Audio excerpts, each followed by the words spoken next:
Introducing your hosts, Jay Johnson's Cowboy Cody Slovinsky, Vandy Chris Keenhold, and Mr. Cheesy himself, Randy Jewers. Let's start the show, boys!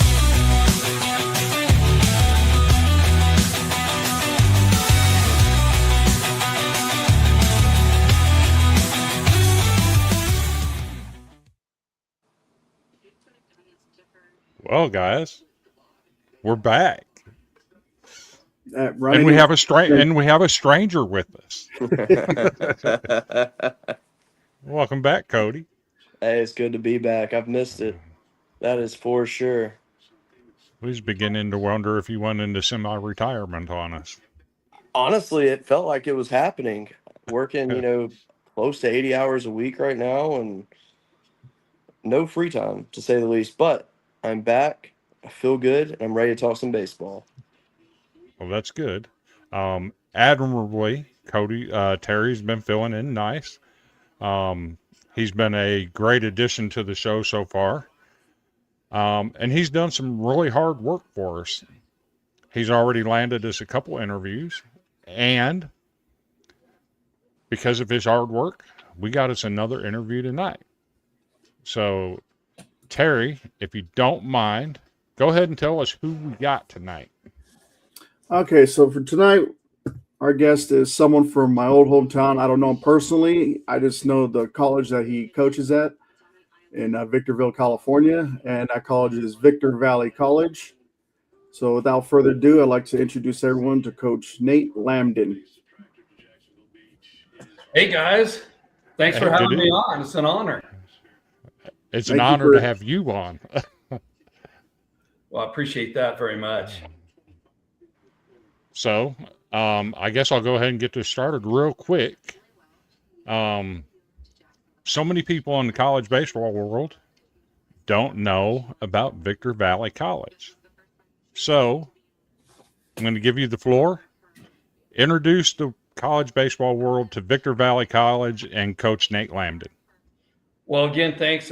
Again, it's an honor to be here. So Victor Valley College, we're located in the high desert region of Southern California. I like to kind of describe it as halfway between Los Angeles and Las Vegas.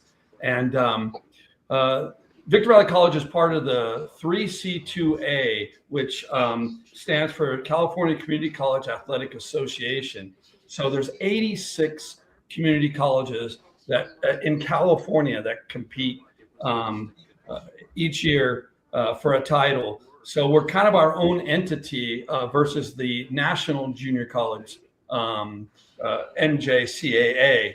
So, we have our own entity. I mean, baseball in California is absolutely amazing. The talent is just off the chart. So I have an interesting journey. I was first hired as the head baseball coach at Victor Valley College 33 years ago in 1993. So I took over the program in the early 90s and was there for many years. And I actually came back to finish my career in the same capacity as head baseball coach. So this is my third season returning to Victor Valley College. And it's always been a very, very special place in my heart. And I got to a point in my life where I could pretty much coach anywhere, do anything I wanted. I could retire. But what I wanted to do is go back to where I started at Victor Valley. So I'm excited to be back, be in full swing, and kind of revamping the program. We've done so many things. We have a new facility. It's the college is, Terry, you probably haven't been there in years, but the college looks completely different. The whole mindset, there's a vision there, led by our athletic director, Artie Allen. And, you can just see it every time I come back on campus, there's something new happening, and we're growing. So it's a great place to play baseball. It's a great place to go to school, great place to live. Just absolutely, love it. Okay. So you mentioned the California Junior College stuff. So does the winner of that league go on to play in the national tournament, or is No, they do you? don't. They don't go to like Grand Junction or where the National JUCO. I forget where it's held now. No, because we're so many teams. We have 86 teams competing. We have our own system, our own playoff system. Uh, so no, if you're the state champion, you're the state champion, and we often would love to see that, to see how the California teams would compete against the national champions, but that's just something that we don't do, unfortunately. So let's say the champion of the NJCCA invited you to play a series. Would you take him up on it? I would most definitely take it up on it because RPI is so important. The RPI doesn't, when we play a team out of California, it doesn't count toward the RPI. So I think that's why teams don't do it. We would like to play College of Southern Nevada, which is one of the nation's best junior college teams, and they're only 2.5 hours from us. But we used to do that in the fall, but we don't do that anymore. So it'd be interesting to see how that would play out. Okay. Me and Cody, before Terry joined our show, we've interviewed Coach Cam Hamsley from Roane State Community College. So since they're a different entity, do you guys have like a working relationship with other junior college programs where, like, if you don't think a player is a fit for your program, you could reach out to, say, a Roane State or a Vol State and say, hey, I got this guy. I think he'd be a good fit for you. Do you guys work together like that, or We do you try to keep it in-house? You know what? We do that all the time, especially, Victor Valley College is a little bit smaller than some of our competitors. So, when you have a program that maybe has 100 some players that come out in the fall, some coaches they'll reach out to the smaller programs and say, hey, we can't keep, I've got a right-hand pitcher. He's just not ready for us yet. We'd like to, tell you a little bit about him. Would you be interested? And absolutely, we do have that type of relationships going on. But we're so competitive that teams sometimes will actually over recruit just not to have that player be somewhere else. So, we're not in that situation. We have a big squad this year. We have 44 players, almost 40 freshmen. So, we're having an exciting time learning our program, and we have great culture. Our guys are just so much fun to be around. I love it. I've been doing this so long. I've got one of my players. His dad actually played for me. He's about the fourth player whose dad actually was on one of my earlier teams. And so, sometimes I'll make the mistake. His name's Chris Manley, and his dad's Scott Manley. I'll be like, hey, Scott, come here. Wait a minute. I mean, Chris. Okay. They run alike. They do, they're both great players. And so, I actually, speaking of dads, I grew up as the son of a college baseball coach. So my dad was the Cypress College baseball coach. He was the first ever Cypress College baseball coach. And Cypress in Southern California, Cypress College is the mecca of community college. It is the program. And so my interest really in coaching started like from the time I was a little guy, just playing with my Matchbox cars at the field while my dad coached, and I just I fell in love with the game. It's just I love what you guys are doing. Collegiate baseball it's to me, if you're going to go out and watch, if you have a young one is aspiring to play baseball, and they're really starting to get into the game. There's nothing like going to a college baseball game, because college players, they're going to sprint on and off the field. They're playing for the name on the front of their jersey versus the name on the back. I mean, it's just such a great. I love this game. I love being at the junior college level because I do a lot of teaching. I can't just scratch out a lineup, boom, and they go out and do it. We have got to prepare them, for everything. They're continuously learning and growing as people, as players. And so, I love that aspect of the game. And I picked that up from my dad. He was a great coach. I thought he was, the best coach ever. Until I had a chance to play for Andy Lopez, who is a legendary coach. He was at University of Arizona, University of Florida, Pepperdine, and Cal State Dominguez Hills coach. He won the national title at Pepperdine and at Arizona. I had the chance to play for him and be his assistant coach. And so, everything I learned from my dad, then I picked up, I really learned so much from Coach Lopez. And, I try to give everything I have to my players. I coach them as if, maybe they're going to be future coaches. And just love doing that. And then my son just became the head coach at Dakota State University as the softball coach.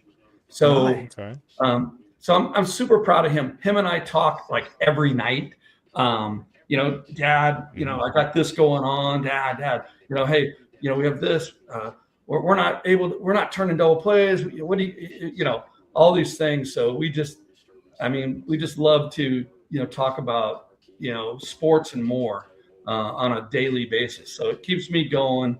I just love, working with other coaches and players. So again, just super excited to be here and share my passion for the game with you guys. Okay. That's really cool to hear. So this shows how small the world is. So I'm all the way in Alabama. Yeah. And my dad is actually friends with Andy Lopez. No way. Yes. So years ago when he was coaching at Florida, he was doing a recruiting visit in Birmingham. And they had like a flat tire and they needed it fixed. So they go into my dad's shop and they get him fixed up. And my dad's like, you look familiar. So then they started talking and realized who he was. Well, 2 years later, we're at the SEC tournament. Andy's down there and sees my dad in the crowd and points at him and gets his attention. I get to go to the field and hang out with the team and everything. And to this day, that's like one of my memories in baseball that I'll never forget. No way. That's incredible. And, Coach Lopez is like that. He like remembers everything. He remembers the finest little details. And I think that, in fact, helped him to be such a good coach, especially in game management, because he remembers everything. Oh, yeah. It was an absolute honor to play for him. He was tough. He was a tough guy, and I'm glad he was, because it made me just a stronger individual and just a better, his philosophies along with my dad's, like, it's not only about, it's about developing student athletes as a whole person, something we take pride in, and, so that they can be great fathers, great husbands someday, by the values and the qualities that we try to instill in them on the field. My guys right now, I'll mow the infield. If I'm mowing the infield and a couple players come to the stadium early, they're like, Coach, no, I got it. If I'm picking, if I'm watering the infield, Coach, no, I got it. These guys are just, they're amazing. And I've seen, because people will ask me, hey, these guys are different now. Back in the day, they're different, but they're still so, there's still the dedication level. There's still the commitment. The one thing that I do see that is different, like, I'll take a loss hard, And it takes me like a night to kind of like, get what did we do wrong? What did we, so that I can be back to myself. I will say that the players today, they let it go faster. They let that go, and it's probably a good thing because baseball is so many failures. If you hold on to that stuff, you're really, really going to, in the long run, hurt yourself. So it's kind of good that the makeup of the athletes is a little bit different. They can let go of the failures and move forward, so they can have success in the present and in the future. So that's what I've noticed, through the years.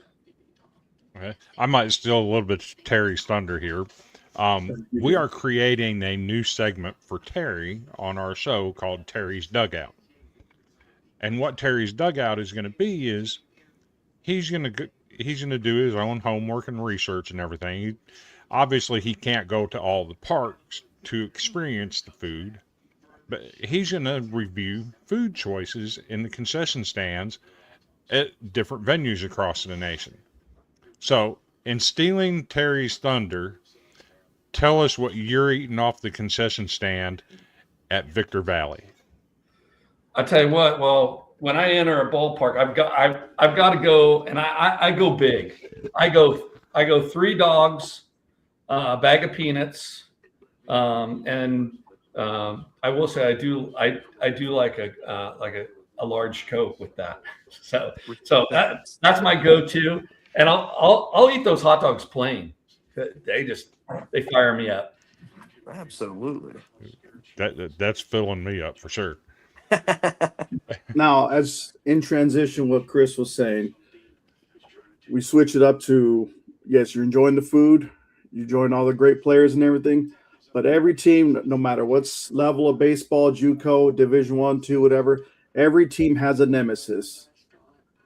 So who would be if someone's new driving through the area or doesn't know much about Victor Valley College baseball, if they had to pick one game to go to, which game should it be against? Because you'd want to see, it's something special about rivalry games. Who is the nemesis of Victor Valley College? I would have to say San Bernardino Valley College. San Bernardino, it's a metropolitan area, big. They've got a ton of students, ton of players, ton of talent, and a little different philosophy than we do. They're more chatty. They will say things, and we're more businesslike. And so they'll rag on our team. They'll say negative things, and we play a different style. We're focused about what's happening in the game. We don't get focused on what somebody's saying. So they're our nemesis. It's the antithesis of how we run our program. So we delight in beating San Bernardino Valley. Kind of similar to the Tim Corbin philosophy versus the Tony Vitello philosophy, where he lets his guys be more loose and chatty and chirping all the time, and the bat flipping and the daddy coats and all of that stuff, where Tim Corbin's more businesslike, and we're going to approach the game the old-fashioned way. We're going to do it the right way. I can see that. That would be a good rivalry. I mean, don't get me wrong. We have a lot of fun, but we keep the fun within ourselves. We celebrate our successes. We don't chirp on someone's failures. And we have a good time. It's funny though. Terry was asking me for a photo of myself in my uniform, and I was looking around, and every photo I had there was a picture of me arguing with an umpire. So I'm trying to think, do I argue with umpires like all the time? I mean, newspaper articles, every photo that's published out there, I'm like in the umpire's face. So I got to thinking, gosh, do I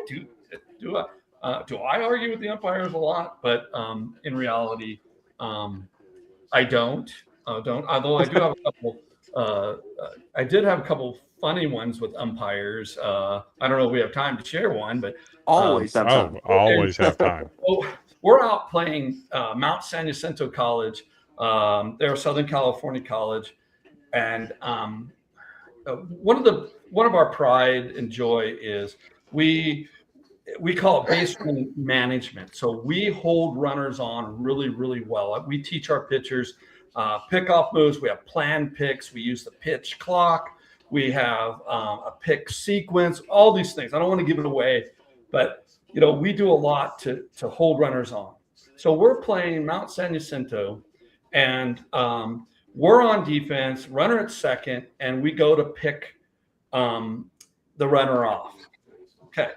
So let me preface that with, happened to be a day where there wasn't a ton of fans, but there was a fan. It was a lady, and a very beautiful lady in the stands wearing a red dress, which was kind of strange at a baseball game. Red dress, just stands out among the crowd. And so we have this pickoff. So that's part of this. We have a pickoff play to second. We get the guy without a doubt. Boom, we've got him. Umpire is safe. And so, I'm like, what is going on? So I go out, I talk with the umpire, and I'm like, hey, you got to be kidding me. He had him by a foot. No, coach, I didn't see that. No, I didn't see that. And so I said, well, why you didn't see that? You were looking at that lady in the out there, Coach Blue. You're looking at him, and he's like, Coach, stop. And then he's like, Coach. I said, no, you were looking at that lady right there in the red dress. And then he throws me out of the game, and I'm like, and then of course I really get escalated. What's going on? Why are you throwing me out? I didn't say, I didn't curse. I didn't say anything. And he's like, Coach, my wife's in the stands, and she heard you say that. I'm gonna have to pay for it tonight.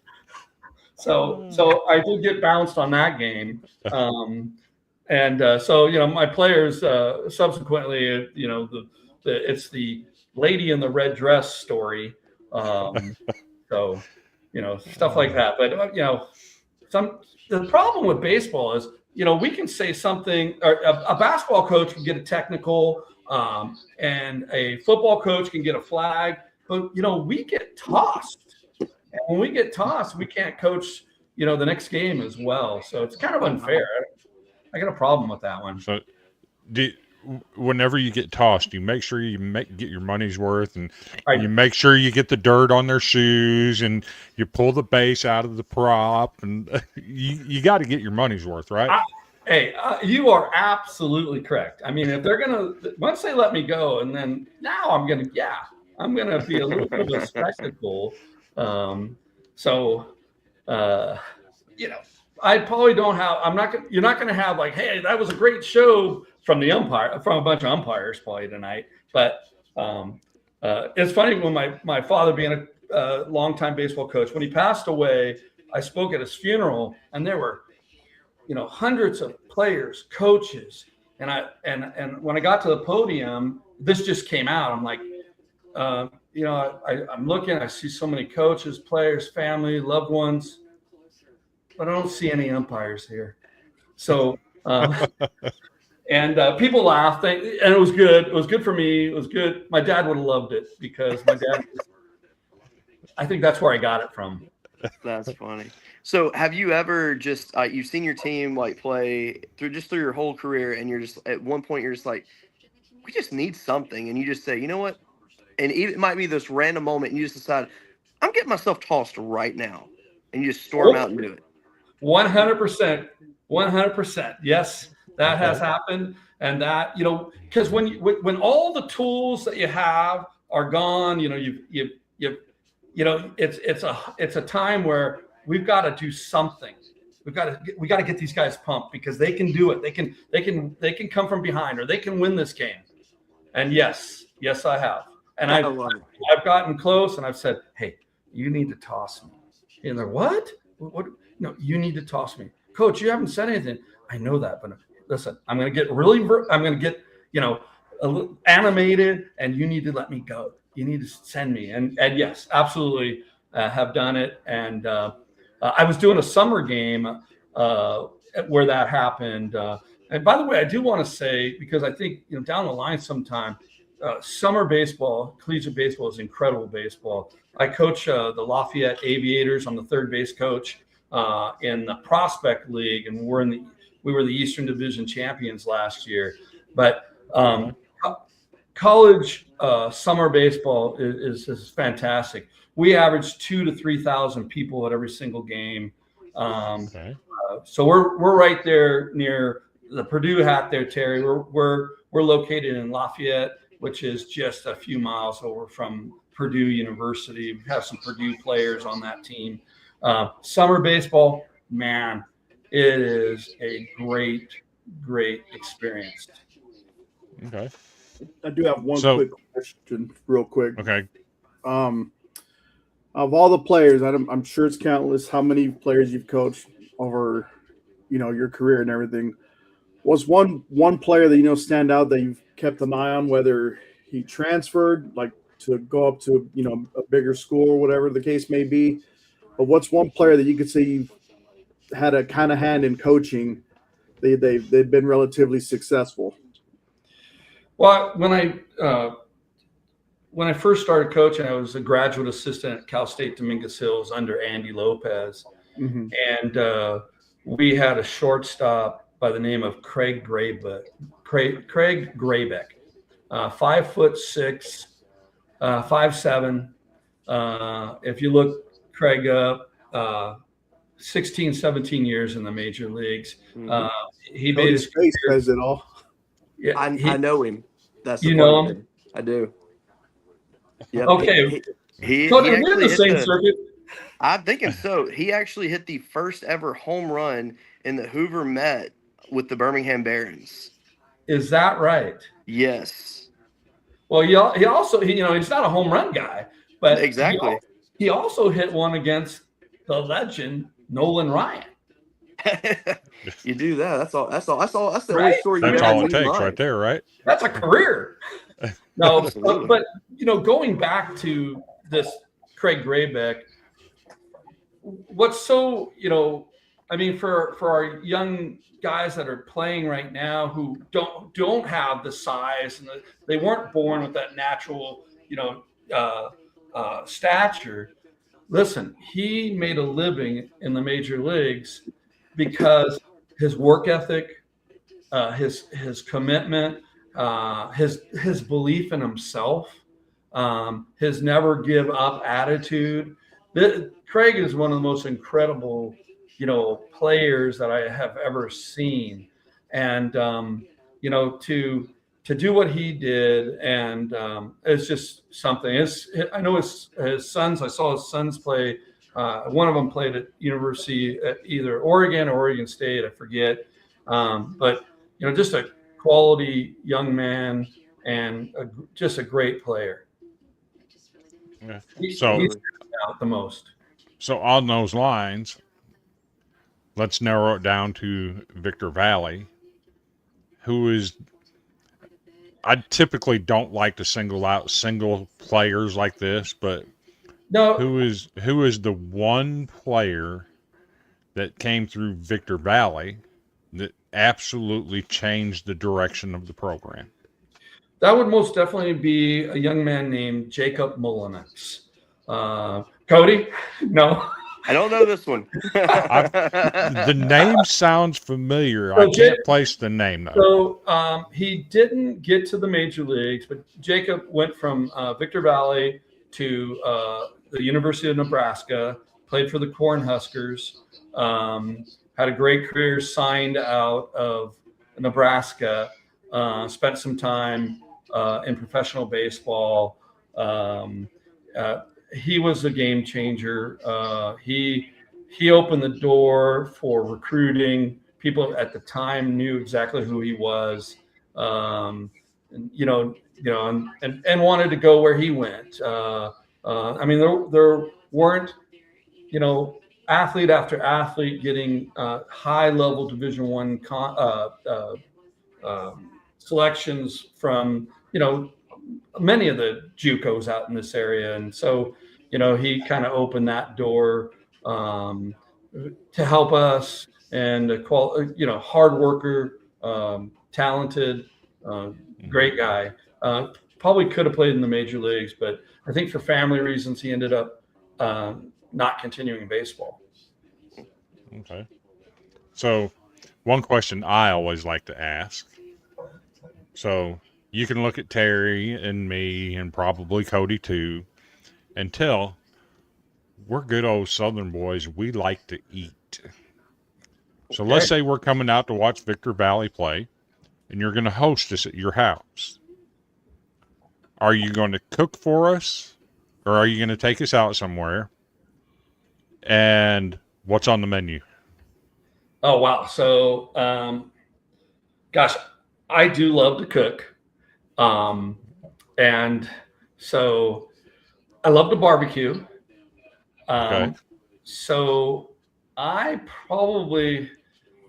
might do, with you guys, I might do some really thick ribeyes. I would do asparagus, dabbled with some garlic, Parmesan cheese. I'd wrap that up, a little olive oil, put that on the grill. Give you some of my famous baked beans. I'll overfeed you. I'm a sweet potato guy. I'll probably have sweet potato with that. I definitely make sure. I don't know if you guys, you Southern boys would like asparagus. Artichokes, because I love to grill. I love to grill artichoke. Have lots of garlic butter and mayo, and just have you dip that in there. Those are delicious. And more than likely, for dessert, I will probably make you guys, believe it or not, brownies with vanilla ice cream. I don't know. You guys want to come over? I'm down. Well, I'm looking up plane ticket prices now. And I believe it or not, in Victorville, if you look it up, Victorville is kind of like in the desert, but I actually live in a place called Spring Valley Lake, right on a man-made lake. And I know where that's at. so we could sit out on the dock and just really go, have a great time. I mean, today 80 some degrees out. It was beautiful, beautiful day. Nice. So my sister actually got, she was married at the Spring Valley Lake, I think it was a country club. Oh, the country club. Yeah. Yeah. So she got married out there way back when. Is that right? Yeah. My brother got married in Victorville, his first marriage. And we lived in the LA area, and they used to have like a little chapel, and they were headed to Vegas, but they just couldn't wait. So we can't wait to Vegas. Let's stop here in Victorville and get married. So everybody has a reason for getting married in Victorville. I mean, Vegas could be the honeymoon. It's only a 3-hour drive. That's right. As long as you don't get pulled over. We do a lot of recruiting out of Las Vegas. We get several players from the Southern Nevada area. So I get a chance to get out there and,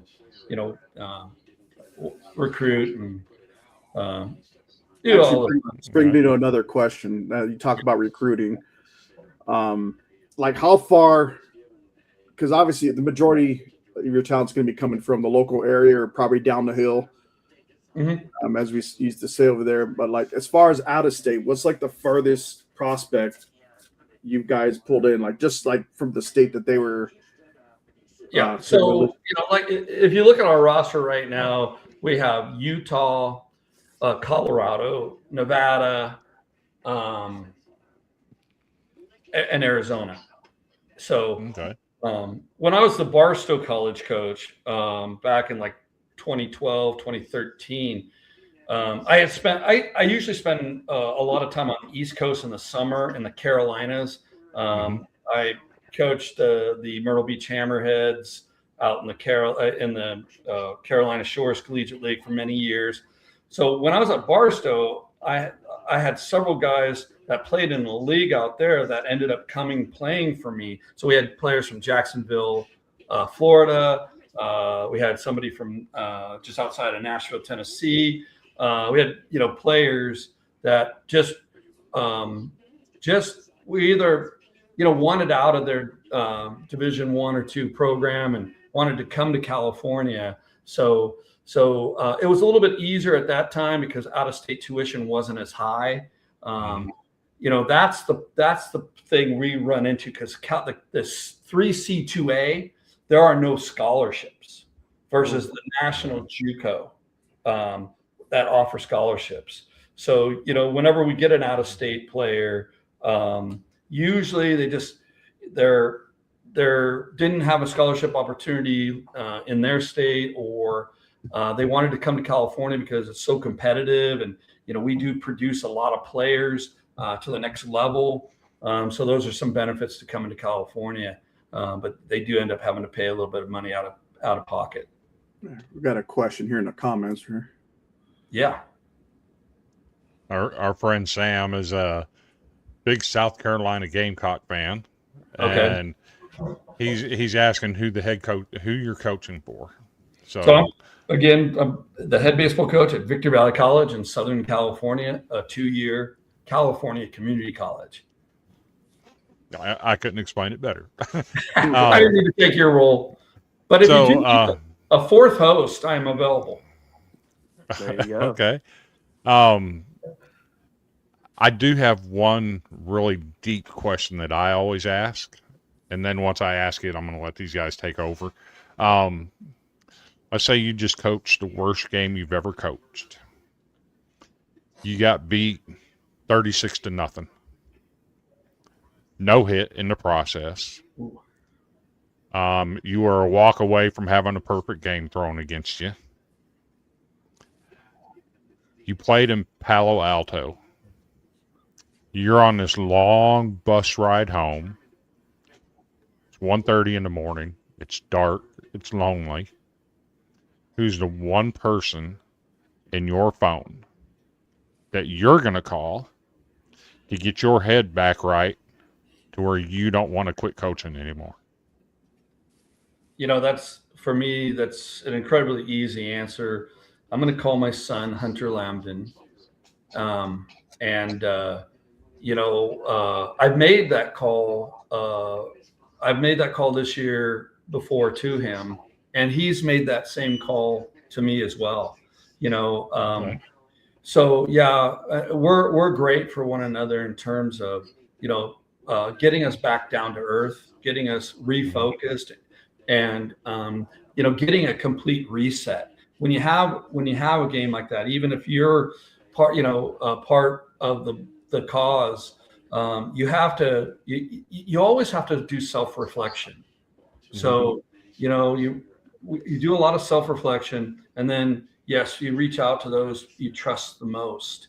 And for me, I'm very fortunate to have a son that's in the game who is going through similar things, and we bounce ideas off of each other, and we keep each other balanced, and we keep us off the watch list because sometimes things don't go our way, and I tell my players, hey, control the controllables.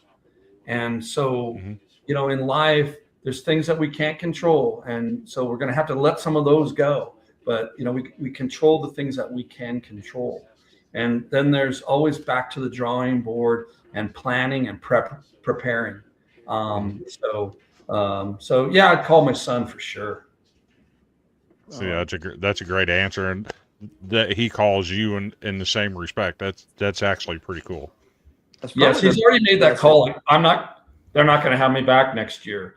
And you're playing North Dakota State Division 1. You're going to be okay. You're going to get sometimes you're going to get beat.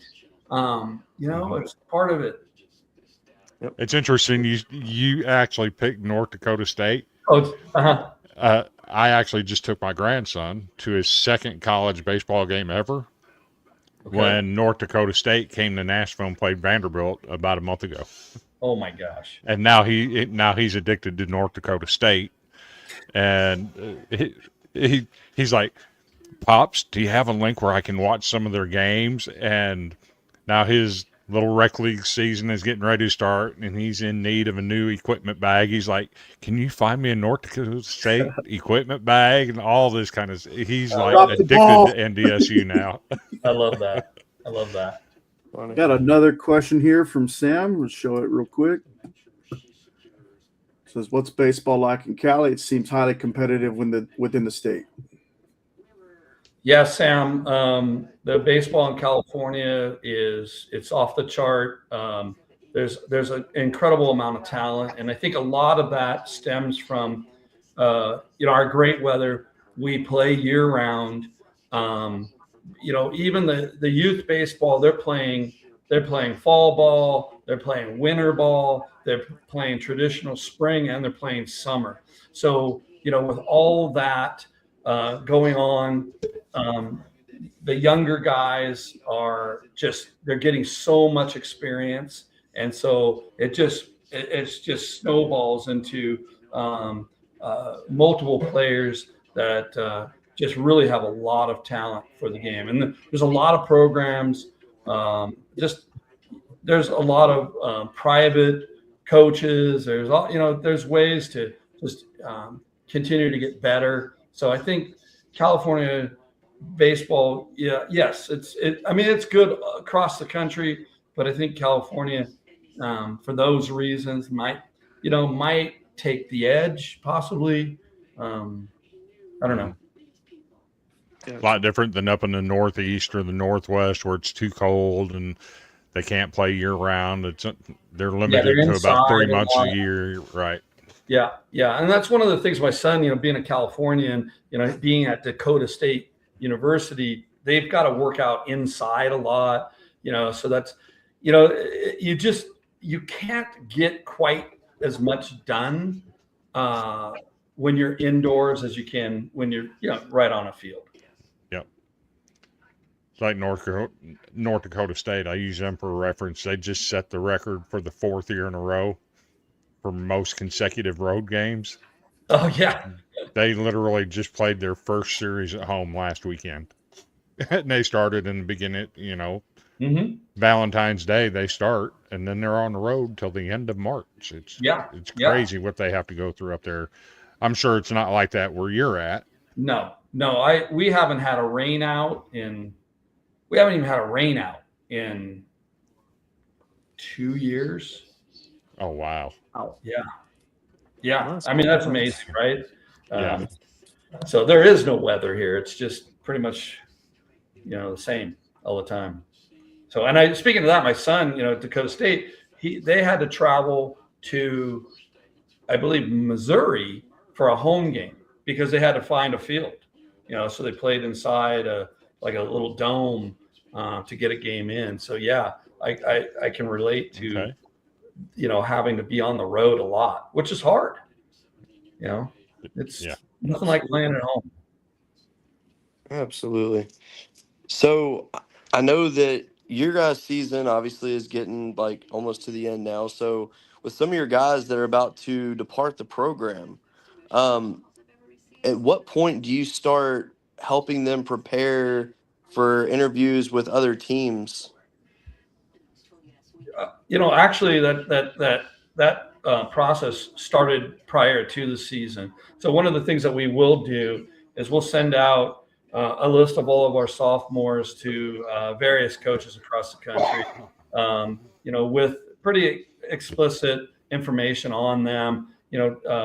Things from their running times, their velocity, their freshman stats. So we kind of begin the process prior to the season so that they can take a look and watch them statistically, possibly send players out, coaches out to see them. We also we'll sit down. Like I just sat with one of my pitchers who is crafting his own emails to coaches, and we help them with that so that it's organized, it's to the point, it's personalized. And then, of course, we connect with coaches all the time. And for me, being in the prospect league in the summertime, I'm fortunate to be entrusted by certain college coaches from all over the nation to have their players in our program. So sometimes we can reciprocate that. I can say, hey, I've got a right-hand pitcher. He's throwing 88, 89. He's probably going to be a back end guy for you, a starter for us. Do you have any interest? Would you like me to send you some more video? So we're constantly trying to promote our guys, and we're constantly recruiting. So you never stop. Whether it's even on Christmas Day, some texts out there, hey, Merry Christmas. We're looking at you as a to come in next year. We'd love to have you. You're always working, and you got to love what you do, be passionate about it, and that's something for me. I love it. I mean, I was at the field earlier this morning mowing the infield. I believe it or not, that's my piece. Mowing the lawn. I love it. So whatever gets your mind off of the stressors of the season, right? Absolutely. You guys got anything else? Honestly, I feel like this is one of my favorite interviews that we've ever done. Whoa, I love it. It's been fun. Thank you. Hey, I do want to. We had a tough situation this year, and I love my guys. I love my players. It's a brotherhood, a family. Mm-hmm. And one of my young men, he's a catcher, a freshman catcher. His twin sister was killed about 3 weeks ago, and it's been tough. It's been really tough. But I know his family's probably going to tune into this, and we just want them to know how much we love them. And you can imagine a twin is probably the closest person to anyone, and him losing his sister, it's been really tough. But he came back. It happened 3 weeks ago. He came back for our weekend series against Syracuse. He was in the lineup on 2 of the 3 games and did a great job, and threw a couple runners out. And I'm just so thankful that he's back, and we're there for him. We had a moment, a celebration prior to one of our games for him and his family, and he means a lot to us. The family means a lot to us. So this game, there's things that are bigger than the game of baseball, and I think more than anything else, Victor Valley College baseball is about it's about the culture. It's about teaching our guys to be the best that they can be, both on the field and off the field. And so I have a awesome responsibility, and I want to make sure that the guys that I work with become good, solid people, and they know that we're here for them. So I wanted to mention that just because it's part of our family, it's part of our year, and we just pray for the Fernandez family. Amen. Absolutely. And well wishes from all 3 of us, the Golden Broom Podcast, to the family. Know you're going through a tough time, but it goes without saying, if you look us up on Facebook, I'm Chris, that's Cody, that's Terry. If you ever feel like you need somebody to talk to, we've all been through it. Our inboxes are open. We'd be glad to have you on or talk to you privately, and you have an open door with us if you feel so desired. Thanks, guys, man. That's awesome. That means a lot to us. Well, I'm out of questions. I've asked all my deep, thought-provoking stuff. I'm going to let these two take it from here. I asked all the ones that I thought up in my head. About to say I'm cleared out. Well, I Well, appreciate. Yeah, gosh, Cody, I'm glad you enjoyed having. I just I'm honored to be part of this. I see you guys are growing, and I just this game of baseball is just there's so much to it, and just appreciate the fact that you guys are sharing information out there. Absolutely. me and Cody, when we started this, it was with the vision in mind that we're friends with the people that created In Off the Bench podcast. They're personal friends of ours. And their motto is grow the game. And that's what we had in mind when we started doing this is we want to grow the game of college baseball. Whether that's interviewing a coach from California Junior College Association or a Jay Johnson or a Tim Corbin, we want to do whatever it takes to grow the game of baseball. We greatly appreciate you being willing to be part of this. And I guess I lied. I said we'd keep you on 15 to 30 minutes. It's been 55 minutes and Oh, wow. seems like it's been 20. Awesome. It's been a blast, though. It's been a blast. Glad to have you, and you're welcome to come back anytime. Sounds great, man. Let's check in this summer. I'd love to share some Lafayette Aviator baseball with you guys. Yes. Absolutely. Absolutely. That'd be fun. Yeah, that'd be fun. All right, guys. Thanks, Coach. All right. Good night, Thank Coach. you. Thank you. Y'all have a great one. All right, you too. You too. Good night. Good night. Man, that was That awesome. was a fun one. That was. The energy level was definitely up there. It's been a good it day was for great to baseball, have him on too. there. It really has I been. mean, just because you hit 10 runs in an inning is, that's kind of crazy. Well, it's not just that. It's more the fact that the umpire behind the plate today was not very good. And it wasn't just towards LSU. It was both sides. Like, he was just not very good today. And he, Cade Arambide, who has had arguably the best game in LSU history offensively today. He got called out on strikes on a ball that probably was not a strike. And, But it happens. But no, it happens. It does.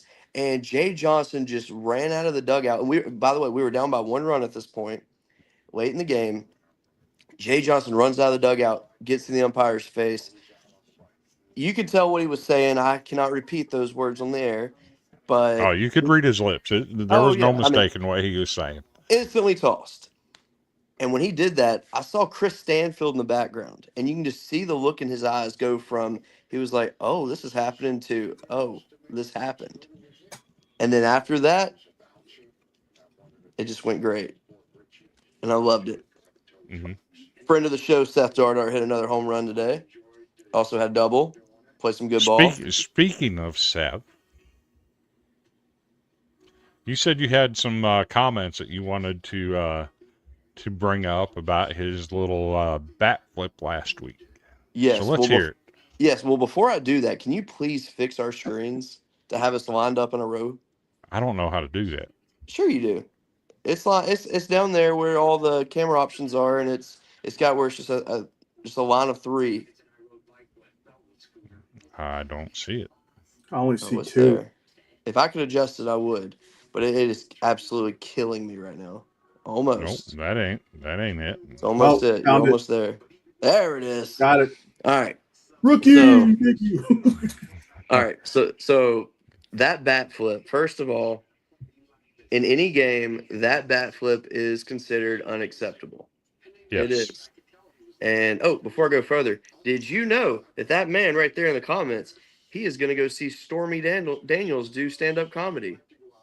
Well, he's probably dear not, God. but he could go see it, and I really hope he does. So that's why I'm saying it on the air so that he does it. Anyway, So LSU over the last like month or so have been just really just they've just been Not down. They very haven't. good. Yeah, that's fair.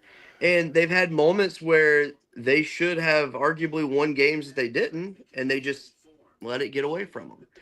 And I love it. And so everybody was slumping. And look, I text Seth every week, and I went a little bit without texting because I was like, I don't want to bother him. I want the team to be able to focus, figure something out. And for some reason, when that was about to happen, I was watching it and I look over at my daughter, and we have a rule at our house, by the way. Every time he hits a home run, I buy her Robux for her Roblox account.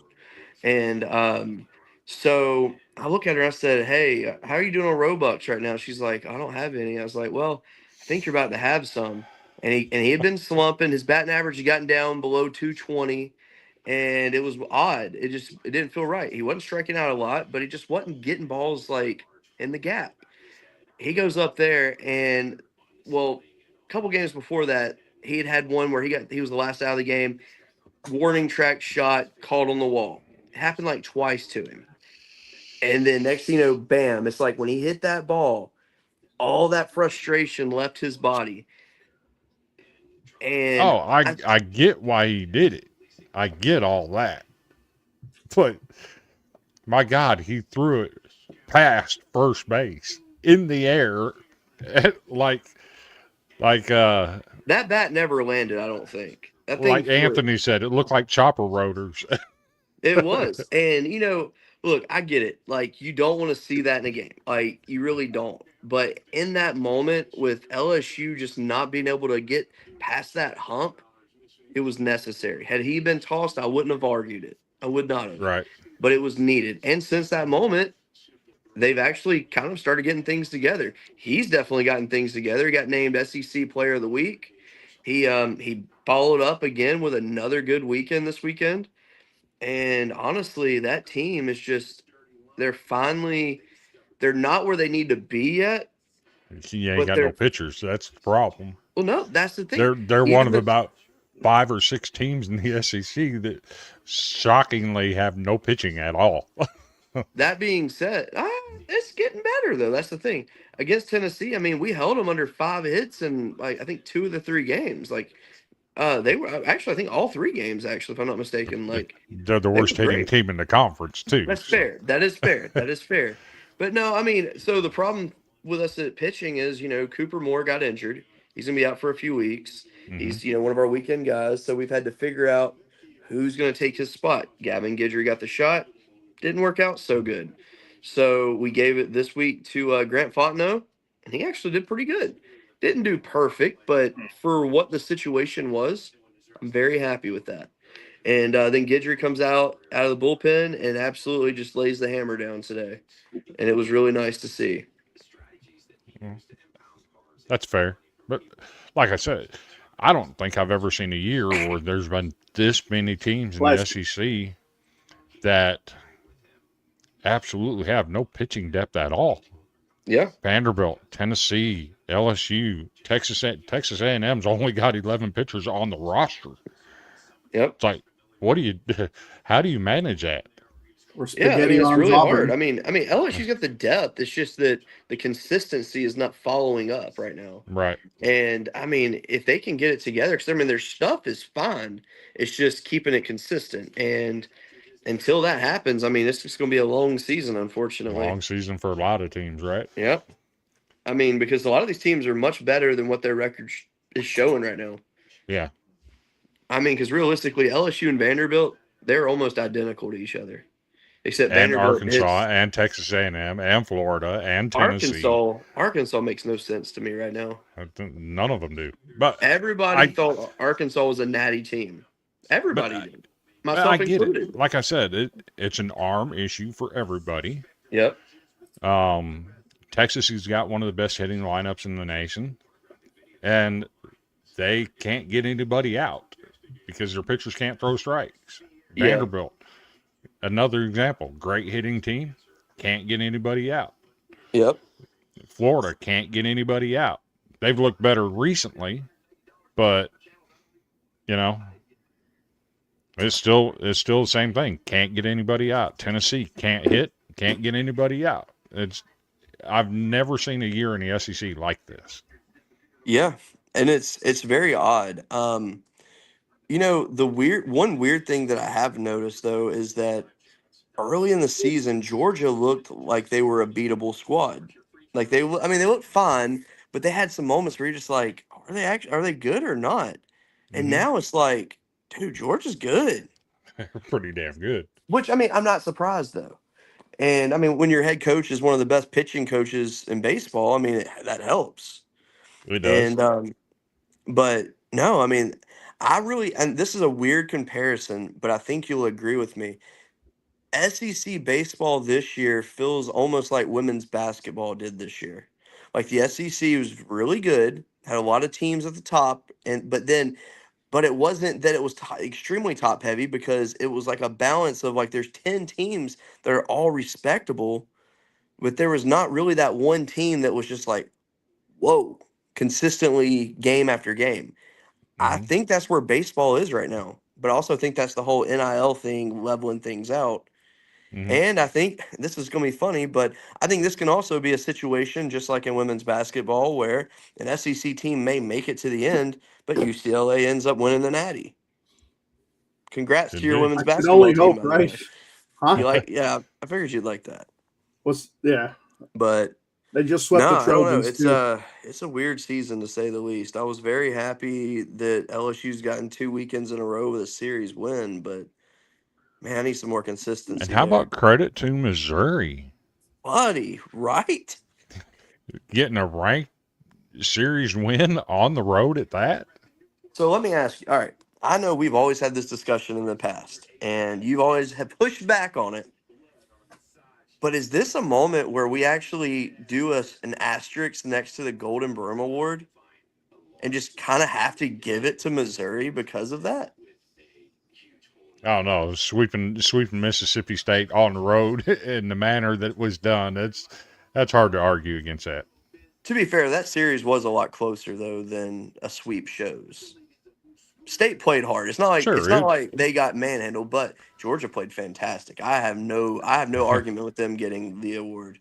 yeah, Well, depends though. If UCLA wins tonight, then I They might have did. an argument there they because did, they're on a They pretty. They swept. did okay. Well, then in that case, then I'm like there's a solid argument and there. that's what I said when I put the nominees in. Is Georgia's probably that's a top 5 ranked series on the road.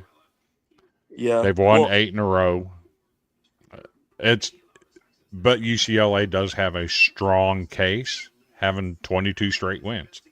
yeah, and 23 then now. beating Southern Cal. I mean that's big. 22. Who 20 was does when they beat Irvine. wait? Or 20, yeah, I 20 cannot was hear Irvine, Terry. and they swept the Trojans. That is weird. I can hear you, Chris, but I cannot hear a word Terry's saying. I Huh. think it's on my end. Let me hop. I'm gonna hop right back in because it did this when Coach got on his opening monologue. I could not hear a word he said, so I just exited out and went back in to see if I could hear him, and then I could hear him fine. Gotcha. So 1 second. Yeah, so their 20th win was against UC Irvine. That made it 20 in a row, and then they swept the Trojans, so that put it at 23.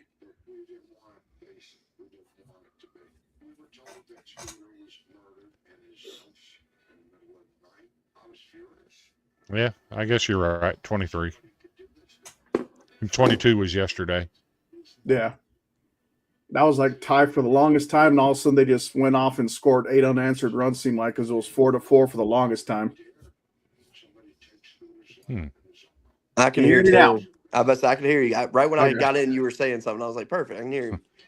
Yeah, I don't. It's using this phone. It makes it tough, but it's all good. I'm gonna get me some new headphones this week or something, so I'll be ready to go next weekend. And the laptop issue you said you were having too? Yeah, so I use my wife's laptop, and I have to go through the Chrome browser to do it. And when I sign in, usually she has like 2 different accounts to use on there, and for some reason that doesn't exist anymore. So all my saved data is gone, and that really sucks. But it's okay. Time to buy your own computer. You got this new job. You got this pay raise. You got those increase in hours. Time to buy your own computer, Cody. Well, to be fair, I'm salary, so the increase in hours ain't helping me at all. But it's all good. I can't complain. I'm very blessed and happy to be in the position, and I have a new coworker who's pretty cool actually, and that's actually really fun to be dealing with. So, are you ready to debut our new segment, Cody? I think I'm hesitant about this segment though, Why is that? because I think it needs to be tweaked in the future, and I'll tell you why. So, but without spoiling the segment itself, I think that the person that has this segment needs to have they need to actually have a physical item that similar to what they're going to be talking about. AKA, I'm challenging this person to do something in the kitchen before the show starts. That would be interesting. That would be. I was If you going to can't say, I be could there, have gone make it down the yourself. road and bought 3 of those maple bars, but we won't spoil it and just attach them together. Oh, Chris, by the way, guess what? I drove by 3 times this past week. Slim Chickens. Mm. So I will be stopping next time I'm in Huntsville. Make sure you get one of the dessert in a jar. That's the only reason I'm going, actually, is for the dessert in the jar. So Yeah. I'm excited. So I'm ready for the new segment. it's funny that you mentioned that, because this week it popped up on my Facebook. A certain person had a birthday that I went to eat Slim Chickens with. And I thought, what? How am I still friends with this person? So I had to go in and unfriend that person. Understood. I was like, I didn't even know I was still friends with him. Yeah, well, I mean, to be fair, the person wouldn't be posting anymore, so This is true. probably far as we need to talk about that one though. What in the So I did not load that You didn't upload graphic. it. I knew you didn't. I had a feeling you didn't. Give me just 1 second. Well, while you're doing this, I'll tell you a funny story real quick. So I went in to Okay. do some graphics this week because Terry asked me if I'd make a show graphic. I said, sure. I go in. I do not have access to any of my programs anymore. Nothing I use, I don't have access to, because I had to get a new debit card because my card got hacked by this company that I've never heard of before. And I said, well, that my bank automatically shut my card off, so I had to go get a new one. So I never updated any of my payment info for anything. So I don't have my X account is no longer check marked. My Canva account no longer exists. Well, I mean I have it, but it's not paid yet. All my AI apps are officially gone. I have no access to those. So I had to get ChatGPT officially in a paid format so that I could even make a graphic this week. Which, if you Still guys came saw out good.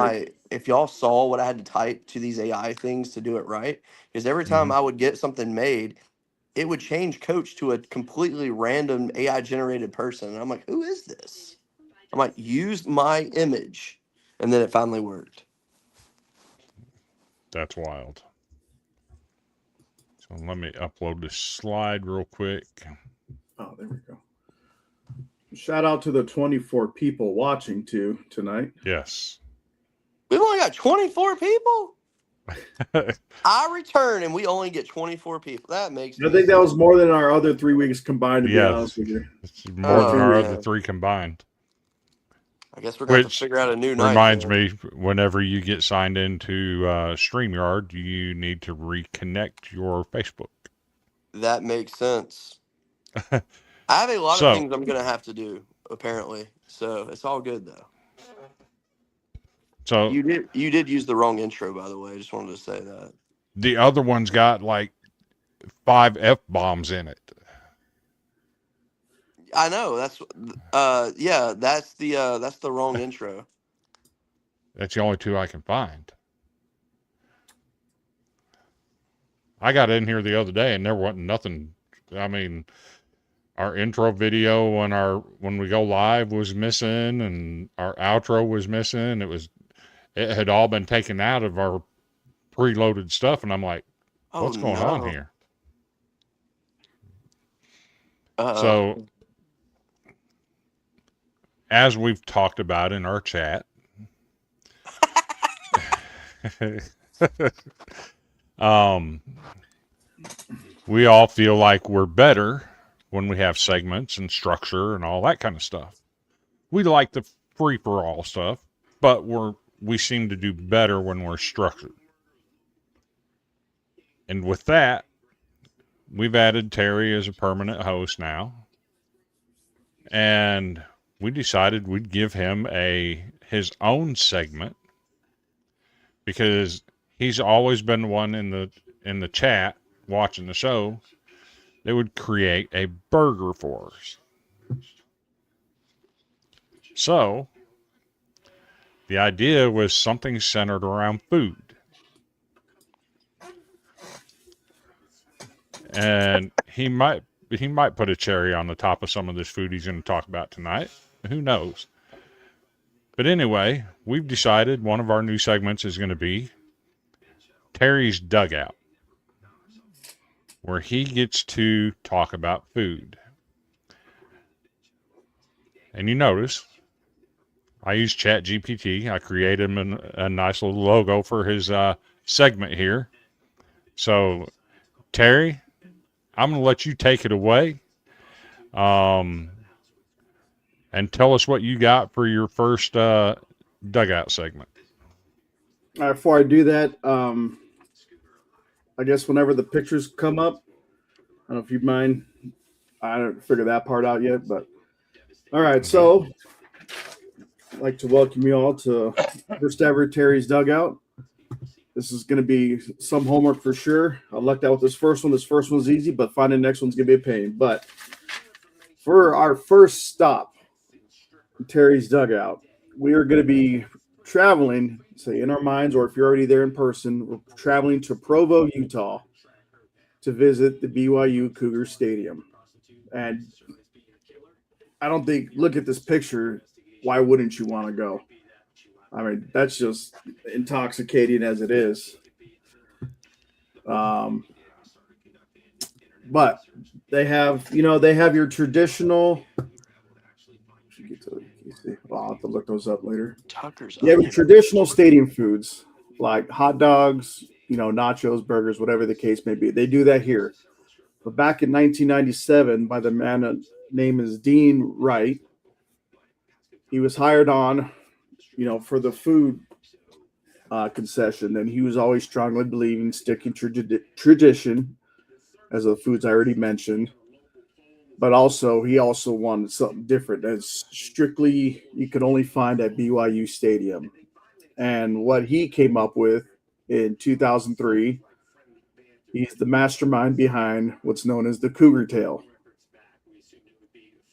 So the Cougar Tail, he got his inspiration because he was looking at the statue on campus, and he wanted to make something that kind of mimic the Cougar's tail on a statue. So what he came up with was this 15-inch maple donut bar. Oh my God. That it's not just it started at baseball stadiums, but now it's eventually sold at every sporting event, whether it's football or basketball. Now, the thing with this is 15-inch. It almost didn't make it.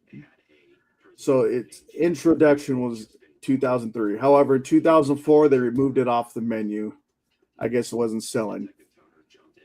Fast forward a year later, there was a lady who requested the Cougar Tail. They still had the recipe, but I guess it was kind of like a special order thing. It wasn't like a permanent thing. So the lady requested for her kid's birthday party.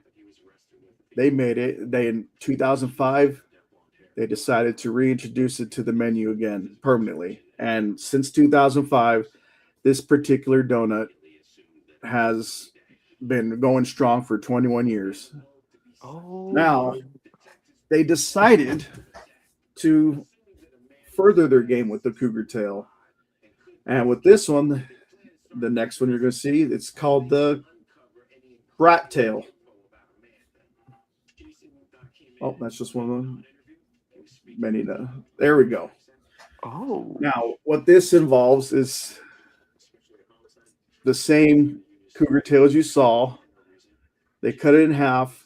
They turn it inside out, basically, convert it into a brat bun. As you can see, the maple icing is touching the bratwurst.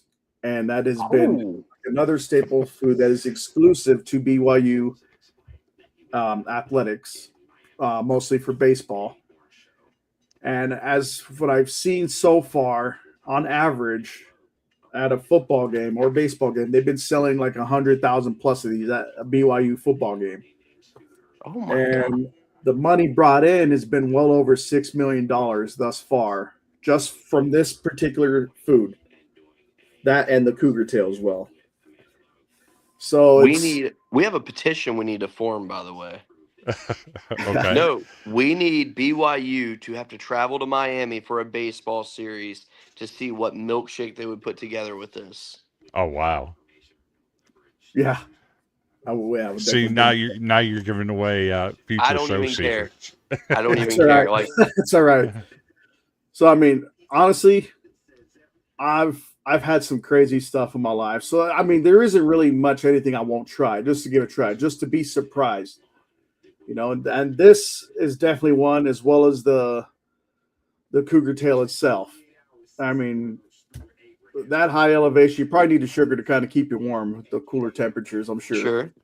But here's the cost though. The cougar tail itself, I haven't seen the price for the brat tail. However, the cougar tail donut is $5, which I think is pretty reasonable given the That's fact that cheap. $5. And they say they recommend you buy the $2 chocolate milk to go with it, and I don't blame them because with all that donut, you're going to want to wash it down. I would do that. Now, So what kind of dessert do they have? they do have one thing. It's also exclusive to BYU. It's called the Cougar Paw. Now, this one is the fans were tasting hints of coconut in the chocolate, but there's actually coconut within the chocolate mix before they dip it and hardens up. This one you can find at any sporting event, whether it's football, baseball, basketball. Also on the campus, they have creamery stores. One of them's called the Cougar-Reet or Cougar-Reet. It's like Cougar Treat, but they took out the T. And this is one of their, staple things as well. And it's also been a very popular staple for BYU University. And yeah, they definitely set the bar high for foods, unique foods at either baseball games or just the university itself. However, for the final part of it, there is one more thing. And this, I don't know if anyone's ever survived this challenge. It's a food challenge. I'm going to look that up because it is crazy to even have something like that. But here we have the BYU Food Challenge at their baseball game. It is called the 9 and 9 Challenge. And what you see there, yes, it is 9 cinnamon rolls and 9 Dr. Peppers that you have to try to complete in the 9 innings of the game. That would kill me. I think I would make it to a third inning, and I probably have to go to the hospital. Yes. That's crazy. If that was Mountain Dew, Chris would knock it out of the park. I couldn't eat all the cinnamon rolls though. Yeah. I would say and those aren't small cinnamon rolls either. That's the scary No, part. they're not. Yeah, it looks like, you're pretty average, maybe 4 or 5 inch in diameter cinnamon roll. So I think, Terry, I have a challenge now for you, though. I think you What's need that? to get Micah Butel from College Baseball Central on here because he travels to all these places and does food reviews. Who's the name you said? Micah Butel. Michael. Okay. I'll send you his information. But he's done the 999 challenge. 9 hot dogs, 9. Well, he does sodas, and in 9 innings, he's done that challenge multiple times. I think that's probably easier to do than this. I'm not going to lie. Absolutely. I don't think I could get through 3 cinnamon rolls in 9 innings. No. Yeah, 3 and 3 would 9. probably be my max. But I'm going to have to look more into it to see if there's anything that's given to the person if they don't go into an immediate diabetic shock after having this. Even if you didn't have diabetes, you probably will afterwards. I mean, you'd probably get a free ride to the hospital at least. Right. Yeah. Almighty. Yeah, especially if they don't have a waiver to sign. Like, all right, we're gonna get Yeah. these guys. But God, yeah, that looks that is the first ever Terry's Dugout. We went to BYU Stadium. Now, little spoiler alert: the next university I will be looking into, and I just happened to stumble across it.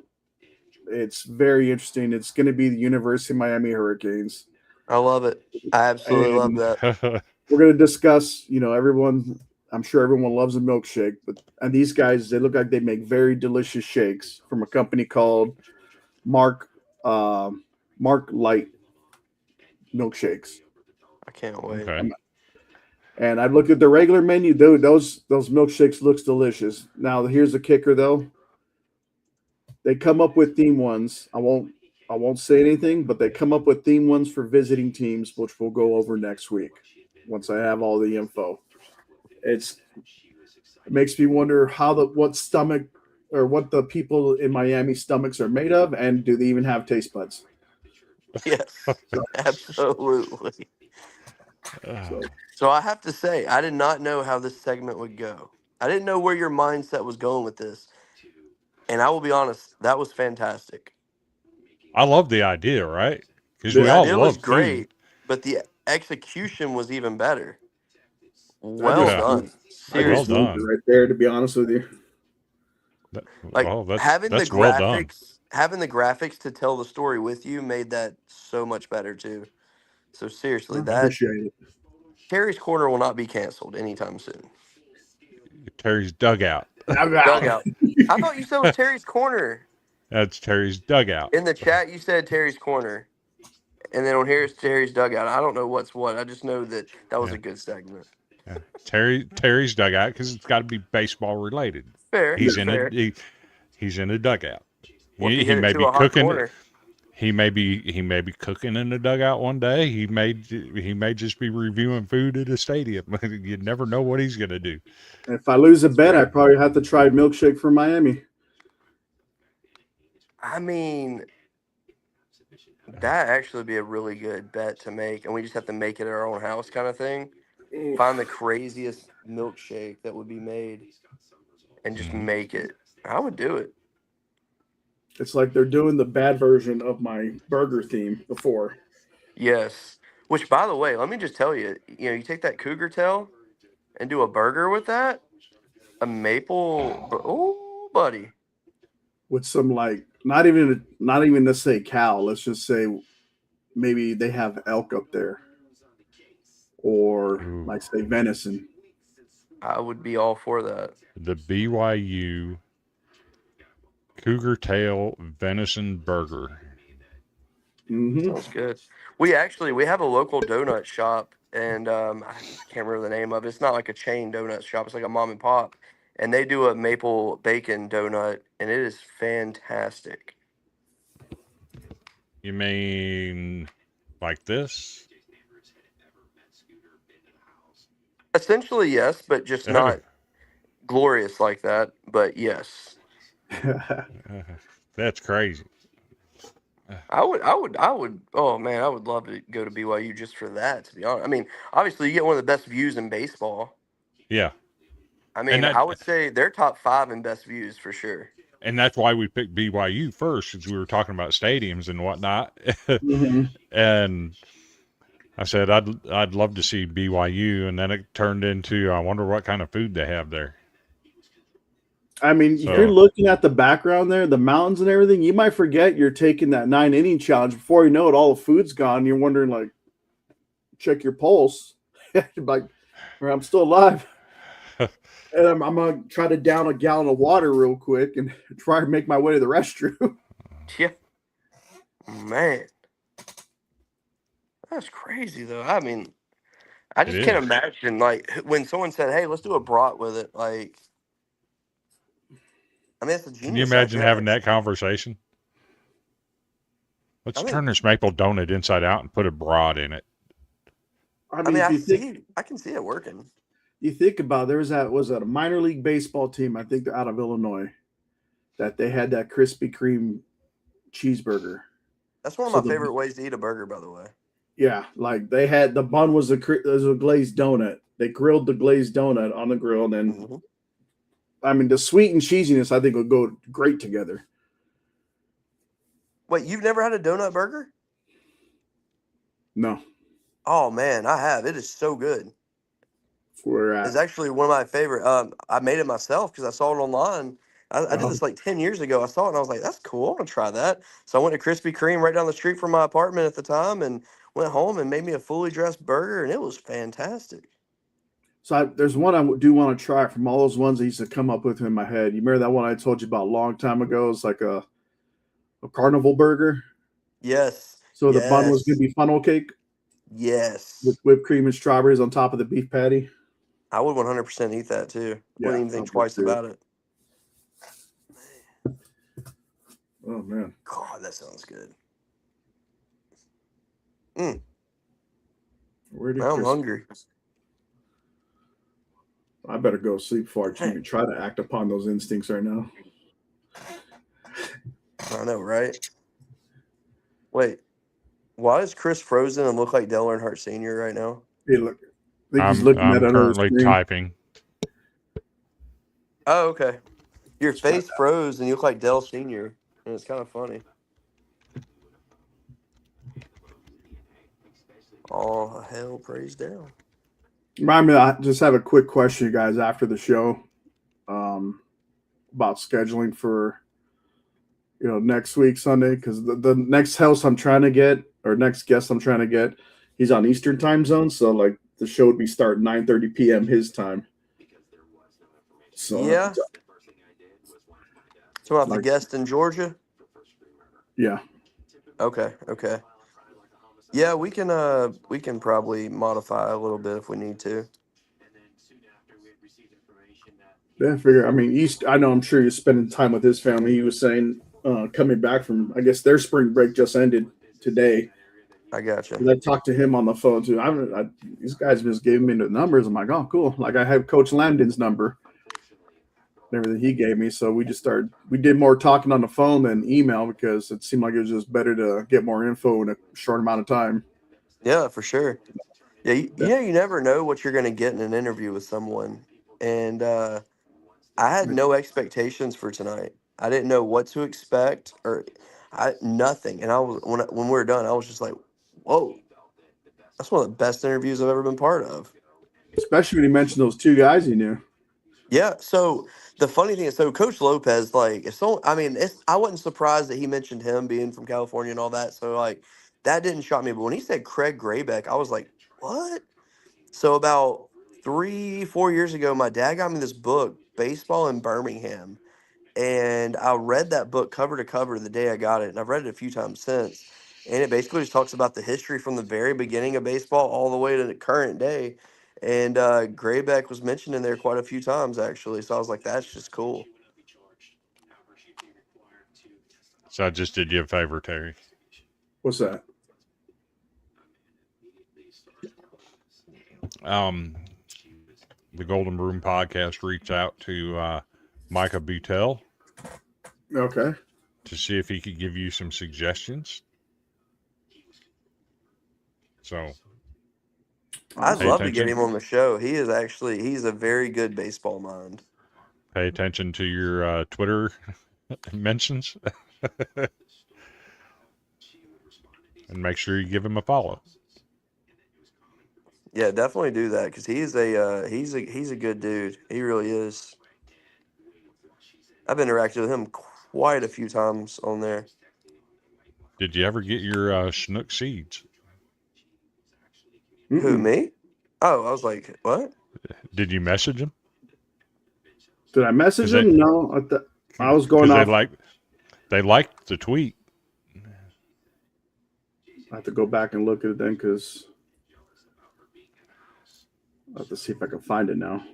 I actually need to reach out to Chinook, by the way, because we've hit a special milestone with them recently, Okay. and I want to do something with that. Okay. We've hit a certain sales figure, basically, is what I'm saying, and we have surpassed the $1,000 mark in sales Oh for wow. Chinook, and honestly, when you do a partnership with someone, like you don't know what is going to happen. And Mhm. I'm honestly, I gonna honestly message him this thought, week. always I'm felt sorry, Cody. like that.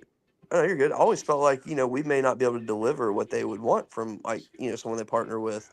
And then when I see our numbers hit that, I'm like, whoa, hey, this actually works. I have Mhm. to this day, no one has ever messaged me and told me, hey, I'm the one that's buying seeds. So I still have no idea who you are, but if you're watching, please let me know. And feel free to go buy more seeds right now using our promo code Golden Broom. They're only That being available said, online at Walmart, where I live. You could order Chinook seeds. They weren't on the shelves, but you had to go order it on like the Walmart app, and then like do a well, store pickup or they deliver it to my Yep. house. You can get well, hold on now. Go to Bucky's. They have them. They're exclusive at Bucky's and Love's now. All right, I'll travel 3 hours for seeds. Do it. It's worth it, you, man. Oh, when I you, go see you, my sister next weekend, she has a Bucky's right because she lives by the Texas Motor Speedway out near I mean, heck, Denton. you send get me your address. I'll mail you some. the jalapeno ranch, Jalapeno Ranch is good. I want that churro one or the cinnamon. the That Hatch sounds kind of good. chili, So if you're gonna do the cinnamon one, you got to mix it with the the smokehouse barbecue. cinnamon toast, That's the one, cinnamon toast. and he mentioned it. Smokehouse barbecue. Let's see what else. Parmesan pepper. Parmesan pepper is the one my wife likes. I'm the Hatch chili guy. Hatch chili's popular over here too, especially So when they good. have their little once a year And Hatch lemon chili. pepper. Yep. Hatch I chili is just my followed favorite them. I beef just jerky realized I flavor. didn't follow them. I thought I did before, and I'm gonna shoot them a message. So make sure you go get you some Chinook seeds. ChinookSeedery.com. Use promo code Golden Broom for 10% off your purchase. Is there any awards this week or no? Well, in my busy week last week with granddaughter being born and second shift and short week and family coming in from out of town, I failed to save the graphics. Last week's Golden Broom winner was the Florida Gators with their sweep of the Arkansas Razorbacks. Mm-hmm. And I do not recall who the jockstrap was. I think he gave it to Arkansas. That's fair. Let me look real quick. It'll take me 2 seconds to look. Well, Also, maybe Chris, not congrats 2. on the birth of your grandchild, man. That's awesome. Yeah, congratulations. Send our love to That the makes family. 8 with 4 Jeez, boys and 4 girls. man. If they don't quit popping out grandbabies for you, man, that Christmas budget for each kid's gonna start dwindling down. I had So to get an looking, OnlyFans account to pay for the.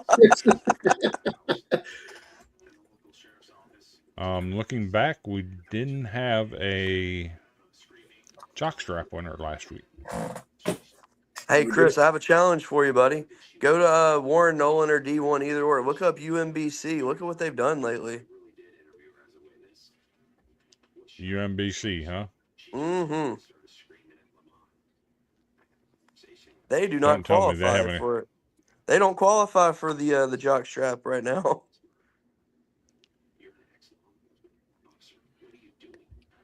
Let's see.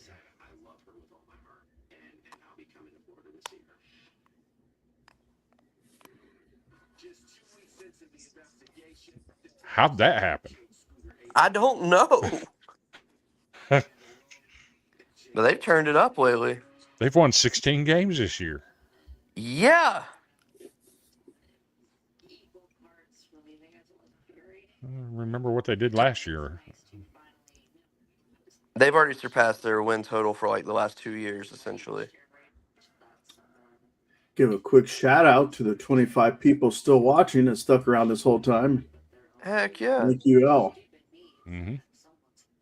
They didn't pass last year's yet. They were 18-28 last year.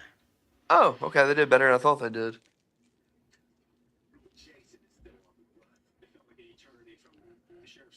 Was it Delaware State that was so bad last year? Yes, they were as well. Crazy. Cody done got sidetracked. Yeah. I have a baseball in my hand.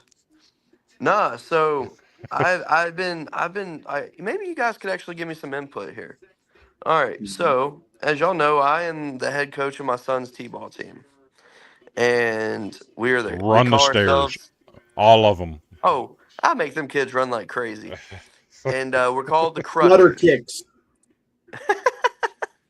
Well, no, my issue is like the kids they're really good actually, and I mean they're as good as you can be for t-ballers, obviously. And I've got a few kids that I'm gonna have to actually talk to the league about them skipping and going to the next level because they're just that good. And No, don't but do no, that. Keep them. That way you win the championship. well they don't do a championship for t-ball and it sucks. So I'm like, come on, Well, but they do in our minds. it's true. Well, so the other day we had a game and we played against Jemison, who's just right down the street from us. And I've never played against Jemison before. Well, our team was so prepared for them that when the kids would hit the ball, or the other team would hit the ball, my kids would have it fielded and handed back to the other team's coach to put on the tee before that other kid was halfway down the line to first base. And our team, on the other hand, when we're hitting it, they're hitting it to the outfield every time. Like they're just doing good. Well, I kept score in my head because that's the competitive nature in me. And I'm not kidding. And this is including outs being made. We would have won that game 27-0. Jesus. Like it was just annihilation. And I loved it. I loved every second of it. But nah, man, we've got some ballers. But my thing is though, like I decided I want to do a game ball. So every game I give a kid a game ball. And the first two games, I had it predetermined in my head who I was giving the game ball to. Mm-hmm. And thankfully, each game, those kids actually played really well. And it made me Mm-hmm. happy to see. But this game, I don't have anyone picked out. And I don't Wait know and if I see who should does make good. it. Well, see, that's my thing. That's like, do I just base it off of who did the best that night? Or do I go ahead and make make a list of who gets it in what order? No, who does good that night? Give I it mean, to I the like You're not pitcher going to who have got the the same no-no. play. You're not going to have the same player do good every night. True. So like Lincoln's his game when he gets his, it's already determined because my wife's family's coming down from Pennsylvania and they'll be here for that one game and I'm like obviously Lincoln's going to get at that game. Another kid his birthday is on the same day as a game. I'm going to let the kid get the game ball that night. Like it's just going to that's how that those are Yeah. going to work out that way.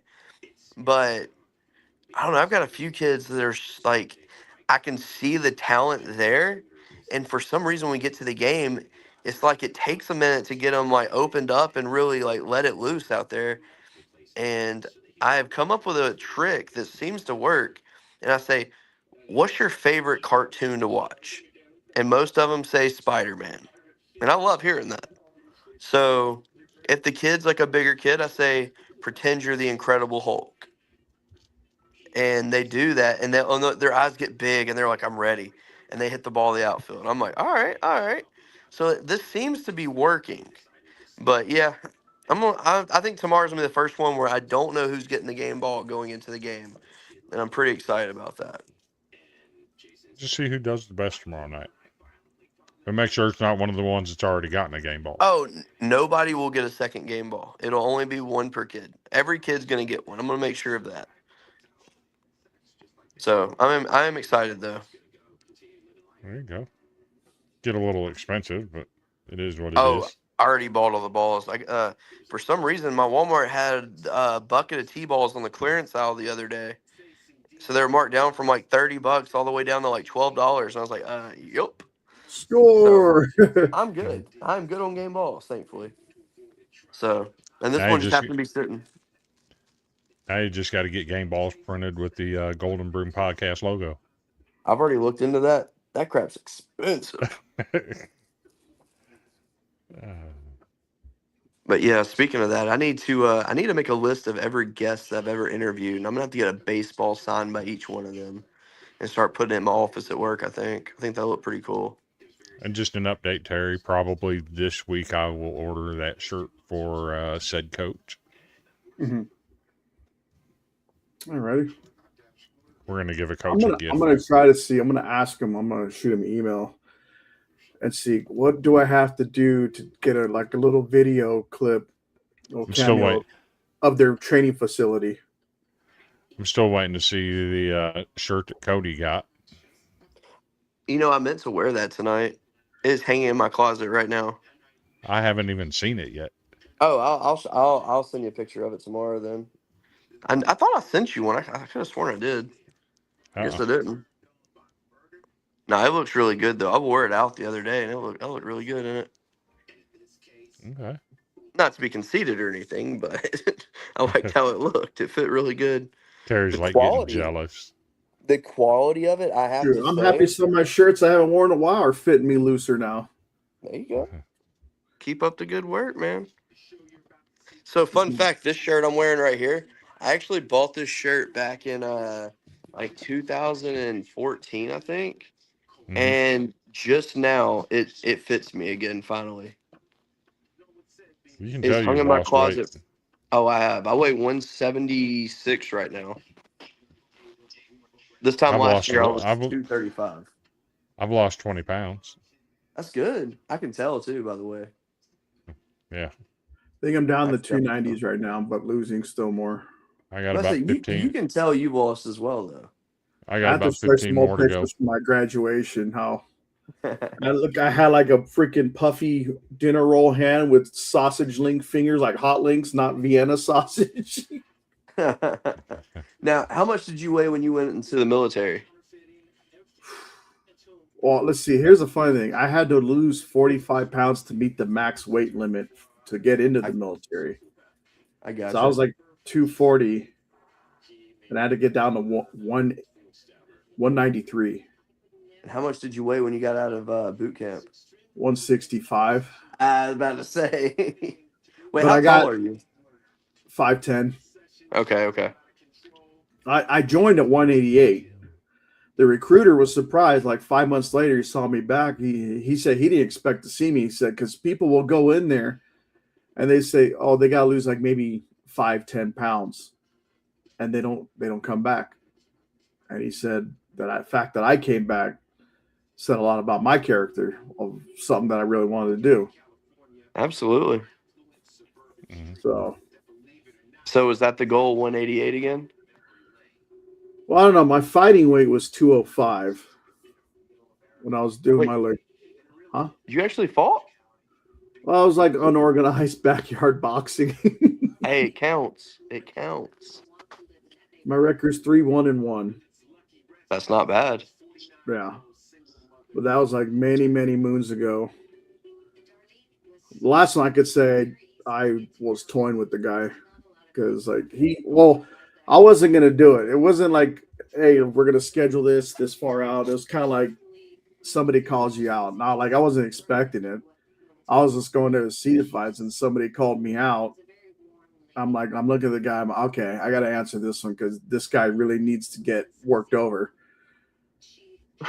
He said, wasn't looking at her. He called me out. I'm like, okay, well, I got to do it. So went, put the gloves on.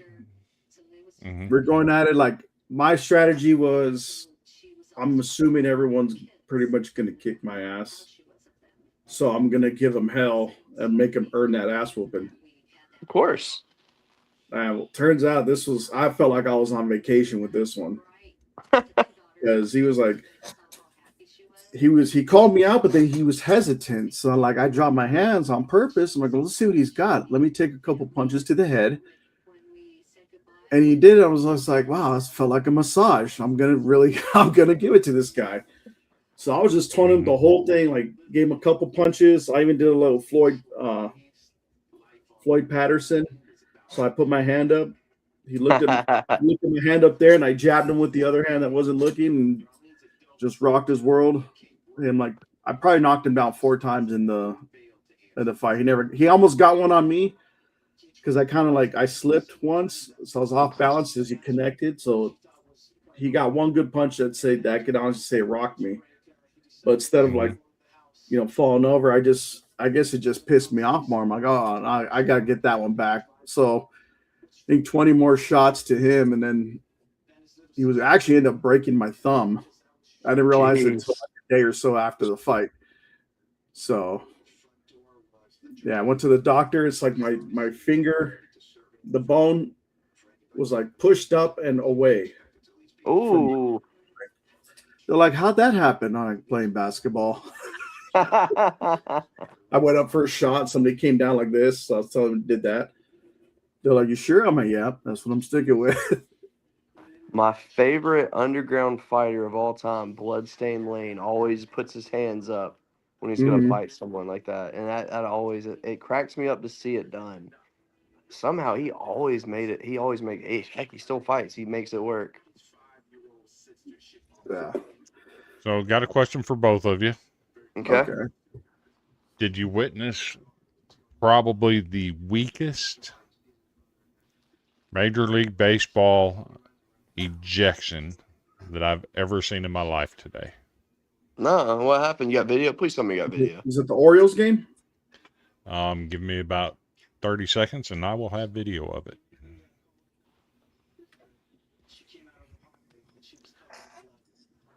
It is without a doubt the weakest I've ever seen. But it's somebody college baseball fans know a lot about. Oh, this is even better. Oh, it is.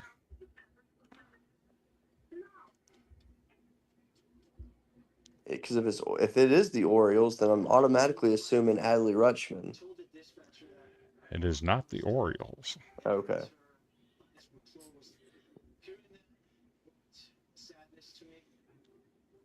Are you ready for it? I'm ready. On 1 for 2. Taps this one. And Vientos couldn't hang on. That's got to be an E3. The weakest ejection I've ever seen. Well, they're saying he left the runner's lane.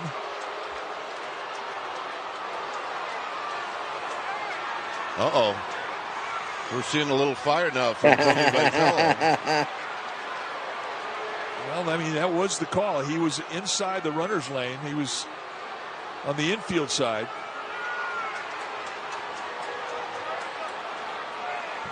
But that ball didn't hit Encarnacion. You see the two lines on the first baseline. You've got to be inside that runner's lane. And he never got there. He was running inside the whole way.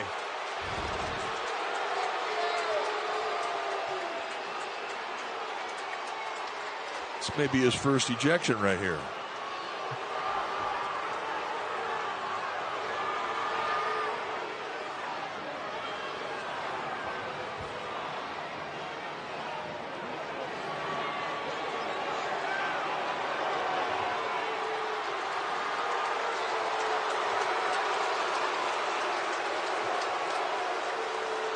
So, Rackley, let him have a say. I think he got tossed, Mike. Well, that's the case, and he's walking off for the first time, and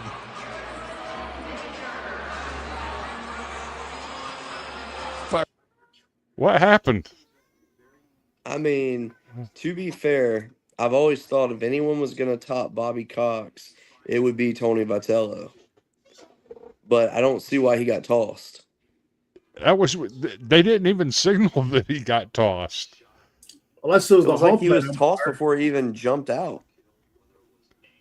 That's as weak as I've ever seen.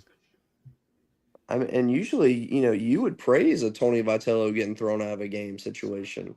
But That's, that one, I don't understand that. It's like it reminds me of the. Oh, go ahead.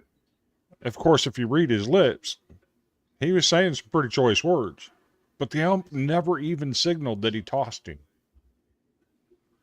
yeah. I mean, heck, That's got to be Jay the got weakest. tossed today before he could even get his cuss words out. Oh, you knew that was coming. The way he come Oh, I out of was the happy. dugout. I was He happy. reminded me of the Bushwhackers, the way he was swinging them arms. Oh my gosh, that's I think funny. one of my favorite ejections of all time, though, was the old Mex skipper. Was it Coach Collins?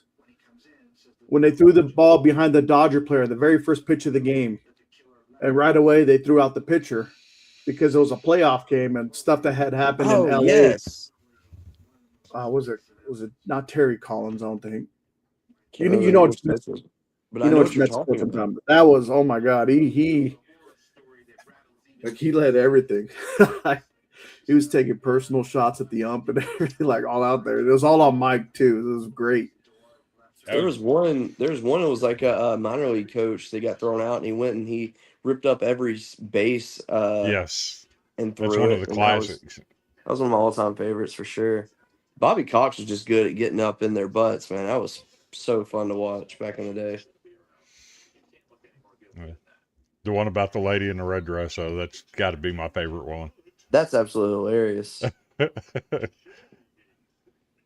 My wife is watching. You can't say that.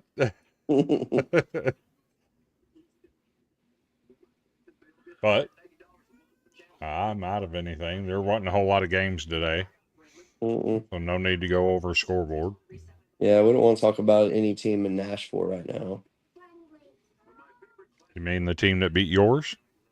Yeah, the team that should have probably not won 2 of 3 against us, but yes.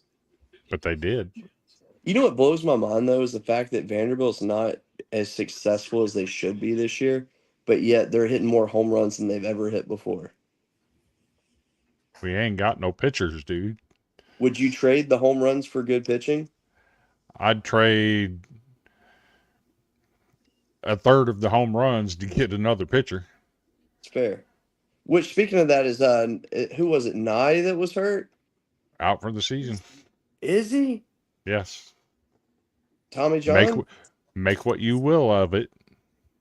Tightness in the forearm, lack of velocity. Make Dang what it. you will out of it. Yeah, he may not be back for next year. He went out in the second game. Well, I'm saying in terms of a timetable, like I know they say like a year, but it takes usually about 15 months to get back to form. He might be back by like mid-April to early May of next year. Yeah. It's messed up situation. He went out. Matter of fact, he started the Sunday game the first week. The second week, he started the Saturday game and went out in the first inning. Yeah, I remember that. Or no, it was the third. It was his third game. He started the Saturday because he started Sunday the first week and second week, and then third week he started Saturday in that tournament out west with UCI and all them. Mm-hmm. And he went out in the second inning. Yep. That sucks. Or went out in the first inning, threw like 10 pitches, and was out. He was going to be a huge piece for you guys too. And what happened to the LSU pitcher that went out against Vanderbilt? Oh yeah, Cooper Moore. Yeah, he's something with his arm, but he's only going to be out for like another week or two.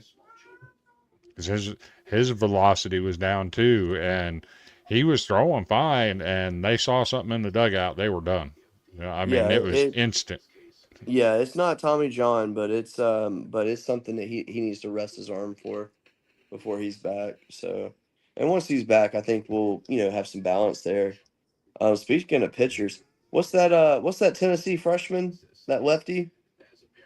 This dominant? Appenzeller, Yes, my God. that's 2 weeks in a row he's had an outing like that in relief. Dude, he's filthy. And you can't put him in a starting role though. You just can't do it. You can't. He threw 6 hitless against Vanderbilt last week in the 12-inning game. That's insane. That Vandy Tennessee series might be my favorite of the year so far, by the way. Obviously, mine too, right? I mean, you couldn't write that any better. Uh-uh. I mean, it was so good. Oh, That my Sunday fault. game was that Sunday game was incredible. I'm sitting here. Okay, we gave up 2 more runs. We're down 5 now. You saw me in the chat. Good game, Randy. We won the weekend 2 out of 3. Yep. Next thing And you then, know, we get a runner on, and then we get another runner on, and I'm like, uh-oh, we got something brewing here. yep. And then you get the single that scores 2, and it's like, oh, them pucker strings just got tight. And then next guy gets a hit. Next guy gets hit by a pitch. And all of a sudden you got the bases loaded. And you're changing pitchers, and I'm like, this ought to work. And you get the grand slam. It's like, I had no faith that was going to happen. Yeah. I mean, that's the one thing that's weird about Tennessee is like they don't have the ability to They give up close it runs out. in bunches. Like it was weird. I mean, LSU had what 2 grand slams this weekend against them, and what was it? Like 12 home runs, I think, something like that. Like it was crazy. We hit 9 home runs in 2 games against Texas A&M, and they got 3 hit in this third game. It's crazy. So y'all went 1-2 against them. Yeah. Okay. Just I mean, got it a could have text been worse. from the coach. Coach Lambdin says, "Tell the guys really enjoyed meeting you all." So he said, "Thank you all very much." He had a blast too. Yeah, that was all. That seriously was awesome. But like the part that gets me is the first game on Saturday. We should have won that, and had they called it right, we would have won it. Yeah. Because Verhoeven never touched the base. Yeah. And then why they didn't, I don't know, but Vanderbilt never appealed. They reviewed it automatically. Yeah. But then Vanderbilt never appealed because he never touched the base and he went out of the baseline.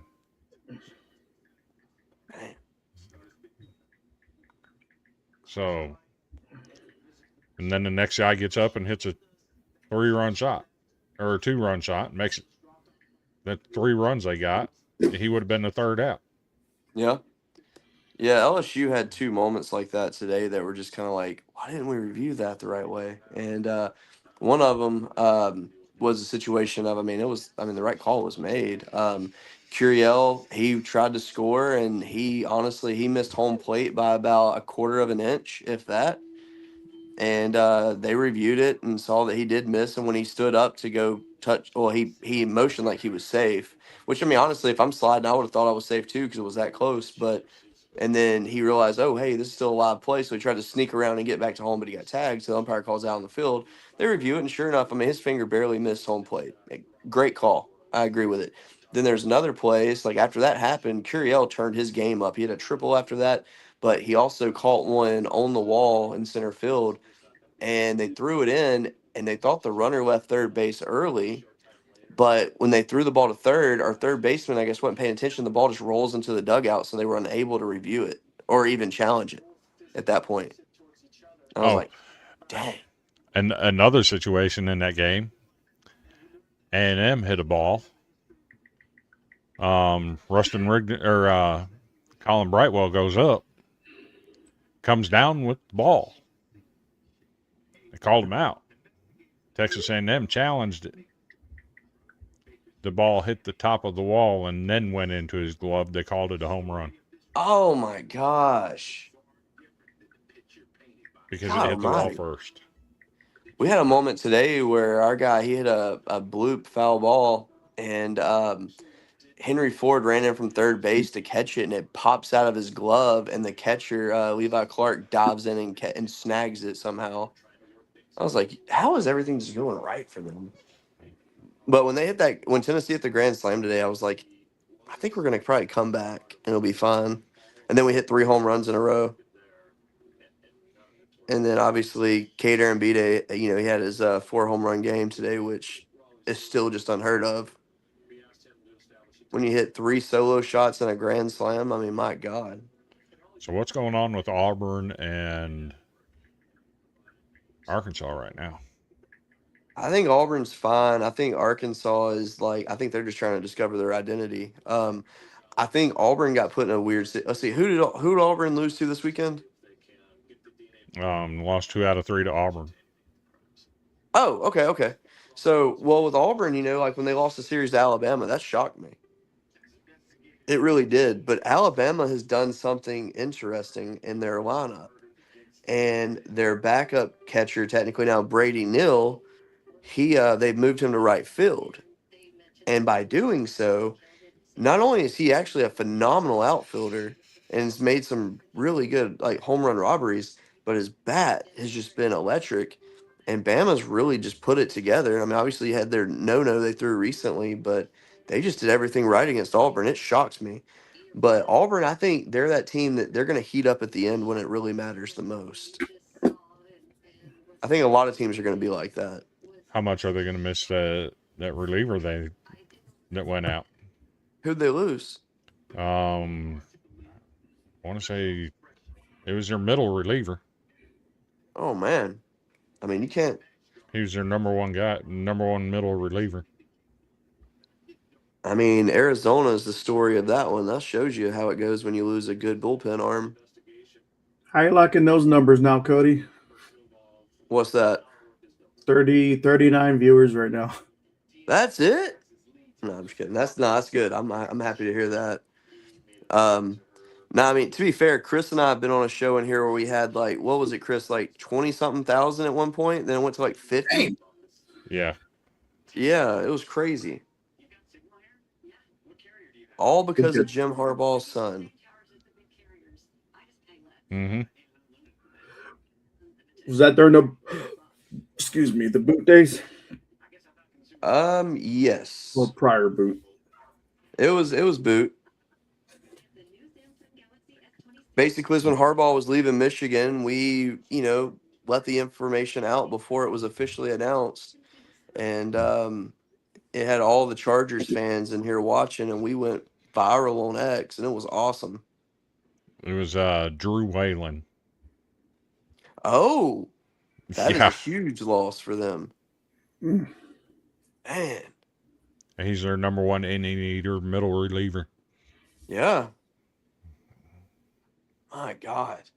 Yeah, that's gonna hurt them bad. Now, if he's done for the year, they're screwed. Oh, he's done for the year. Okay, then yeah, they're screwed. I mean, they'll have a fine year, but they won't be able to. They won't make a natty run. Isn't that more of the same? What? Butch Thompson every year. Oh, for sure. That really does suck though for them. I hate hearing that. I don't know who the best team in the country is, by the way. Just from what I've watched. I've watched a lot of ball this year, but nobody has made me say, whoa, yet. Not even UCLA. I think UCLA is very good. But their no pitching team got has made better. me. That was starting to worry me at the beginning because of how many runs they were giving up. And I'm like, I mean, both their losses, they were midweek losses, and they were each by 1 run. But it's like they were giving up so many runs. I'm like, damn, I really hope they can improve on that, or they're going to have to go on these offensive sprees like they done I think it was Saturday night against the Trojans. Yeah. But I mean, I'm happy. So. And speaking of UCLA, we have to do it. At this point in the season, they are the only team that has earned a Flame Award. That's true. For 20 consecutive wins. Oh, because USC was one win shy, wasn't they? They lost to Northwestern or something. Yep. They made it to 19. Good. Hope they well, we will see if they can reach the Fairfield Stags level. Yeah, what did they end up getting to, like 30 something? 27-0 before they lost their first one and started out 32-1. Yeah. That was a good team. Very good team. Well, that was a great show, though. I had fun, guys. Cody, welcome back. Absolutely. It's Hope good to be back. Hope you get your computer and all that stuff situated. And Yep. I didn't mind doing it For from the sure. phone. I can't see anything that I want to see. Right. I can't see comments. I can't see graphics or nothing. I got you. So Terry is logged in now on StreamYard. He can see all of it. We'll Good. work with him and get him up to speed on how to do some stuff. You just click this and click that, and you'll eventually figure it out. Yeah. Normally I'll forget. I'll still bring my wife in with this whole JPEG to PDF and all that stuff. She's an expert with that. She just did her first perfect. slideshow for her homework. Even better. It's Or the PowerPoint. easiest stuff you'll do. Yeah. I'm going to have to get Mr. Chris Joseph from the Sports Bites podcast on here soon, too. Talk some OU Yeah. baseball. He's commented the last 2 weeks. I'll he's watching. I'll chat with him in the morning about it. Okay. They actually led off the show. Yeah. The comment said, "Good evening, gentlemen," followed by That's Sarah. And Sam with the good questions. And then whoever, Zagnif Productions. Yeah, that's our weatherman Anthony Handy. Mr. Cat Williams himself, Mr. Yeah. Reverend Red And and this thing Black. is that from Twitch? Yeah, that Twitch one is just a bot. Yeah. Wait, we have a Twitch account again? I streamed it to Villain's Twitch. Oh, okay. Why not? More viewers, right? Yeah, absolutely. So, I need to figure out how to get in the Rumble again. We always got really good views on Rumble. I have a Rumble. Do you? Yeah. Well, before I go, what is your guys' schedule looking like for next Sunday? If we were to discuss possibly doing an earlier time due to the time zone differences. He puts his kids to bed at 8. Talking about Cody? Yeah. What would you think about 6 o'clock Central Time? It'd be a push. I could do it. I could do it, but I wouldn't be able to do a full episode. I would only be able to do the interview itself, and that's it. What about you, Chris? I'm fine with it. Okay, because I'm gonna message the coach. Well, I won't announce it here. We'll just wait till we see the okay to double check with his schedule, because I know he said around 9:30. That's what he's usually tucking his girls in too. I'm like, dang, that's late for Georgia. Yeah. Oh, that's a hint. I don't think anyone would guess this one, though. I can genuinely say we have never talked about this team on the show before. It's interesting getting some of these guys on here that these lower levels and getting their perspectives. Yeah, oh, absolutely. I mean, because, everybody's got a good story. Yeah. So Well, I'm gonna keep at it. With that. I'm hoping to eventually get a Division I score. I know I said a lot of them. They said the places I've reached out to, the ones that have replied, they usually say check back around like late July, early August after the seasons, because that's when the coach was like, well, for some of these bigger schools are more available. So that way their heads clear of the season. Mm-hmm. Look forward to next season. Hopefully talk to us about it. So, before we close out, there's a coach that we need to have on. He's a national championship winning coach, and that's Mr. Jody Robinson. We need to get him back on. Always love picking his brain. I chat with him every now and then. I Oh, probably so- have about 50 unread messages on Facebook right now, though. So I don't even know who's messaged me and who hadn't. So Coach Lambdin just messaged me again because I asked, one of the likes was from Montana Lambdin. That's his daughter, and she does broadcasting. Oh, cool. Okay. And he sent me a picture, and then he told me that she's an in-game host for the Diamondbacks. Oh, very cool. Yeah. Okay. That's good to She know. was cool as saw, I'm sure. No, that's awesome though. Especially Absolutely. with his dad and his son. Yeah. Ball is that family's life, and I love that. Yeah. Yeah. That is awesome. Well, All right, gentlemen. boys. I'm tired. Yeah. Let me hit this little red button over here, and we'll call it a night then. Let's do it. Thank you, everybody. Thank you, everybody, for watching. The 40 people still in here watching, greatly appreciate you. We'll be back next week, possibly same time, same place. If not same time, we'll let you know. Until then, thanks for watching Golden Room Podcast.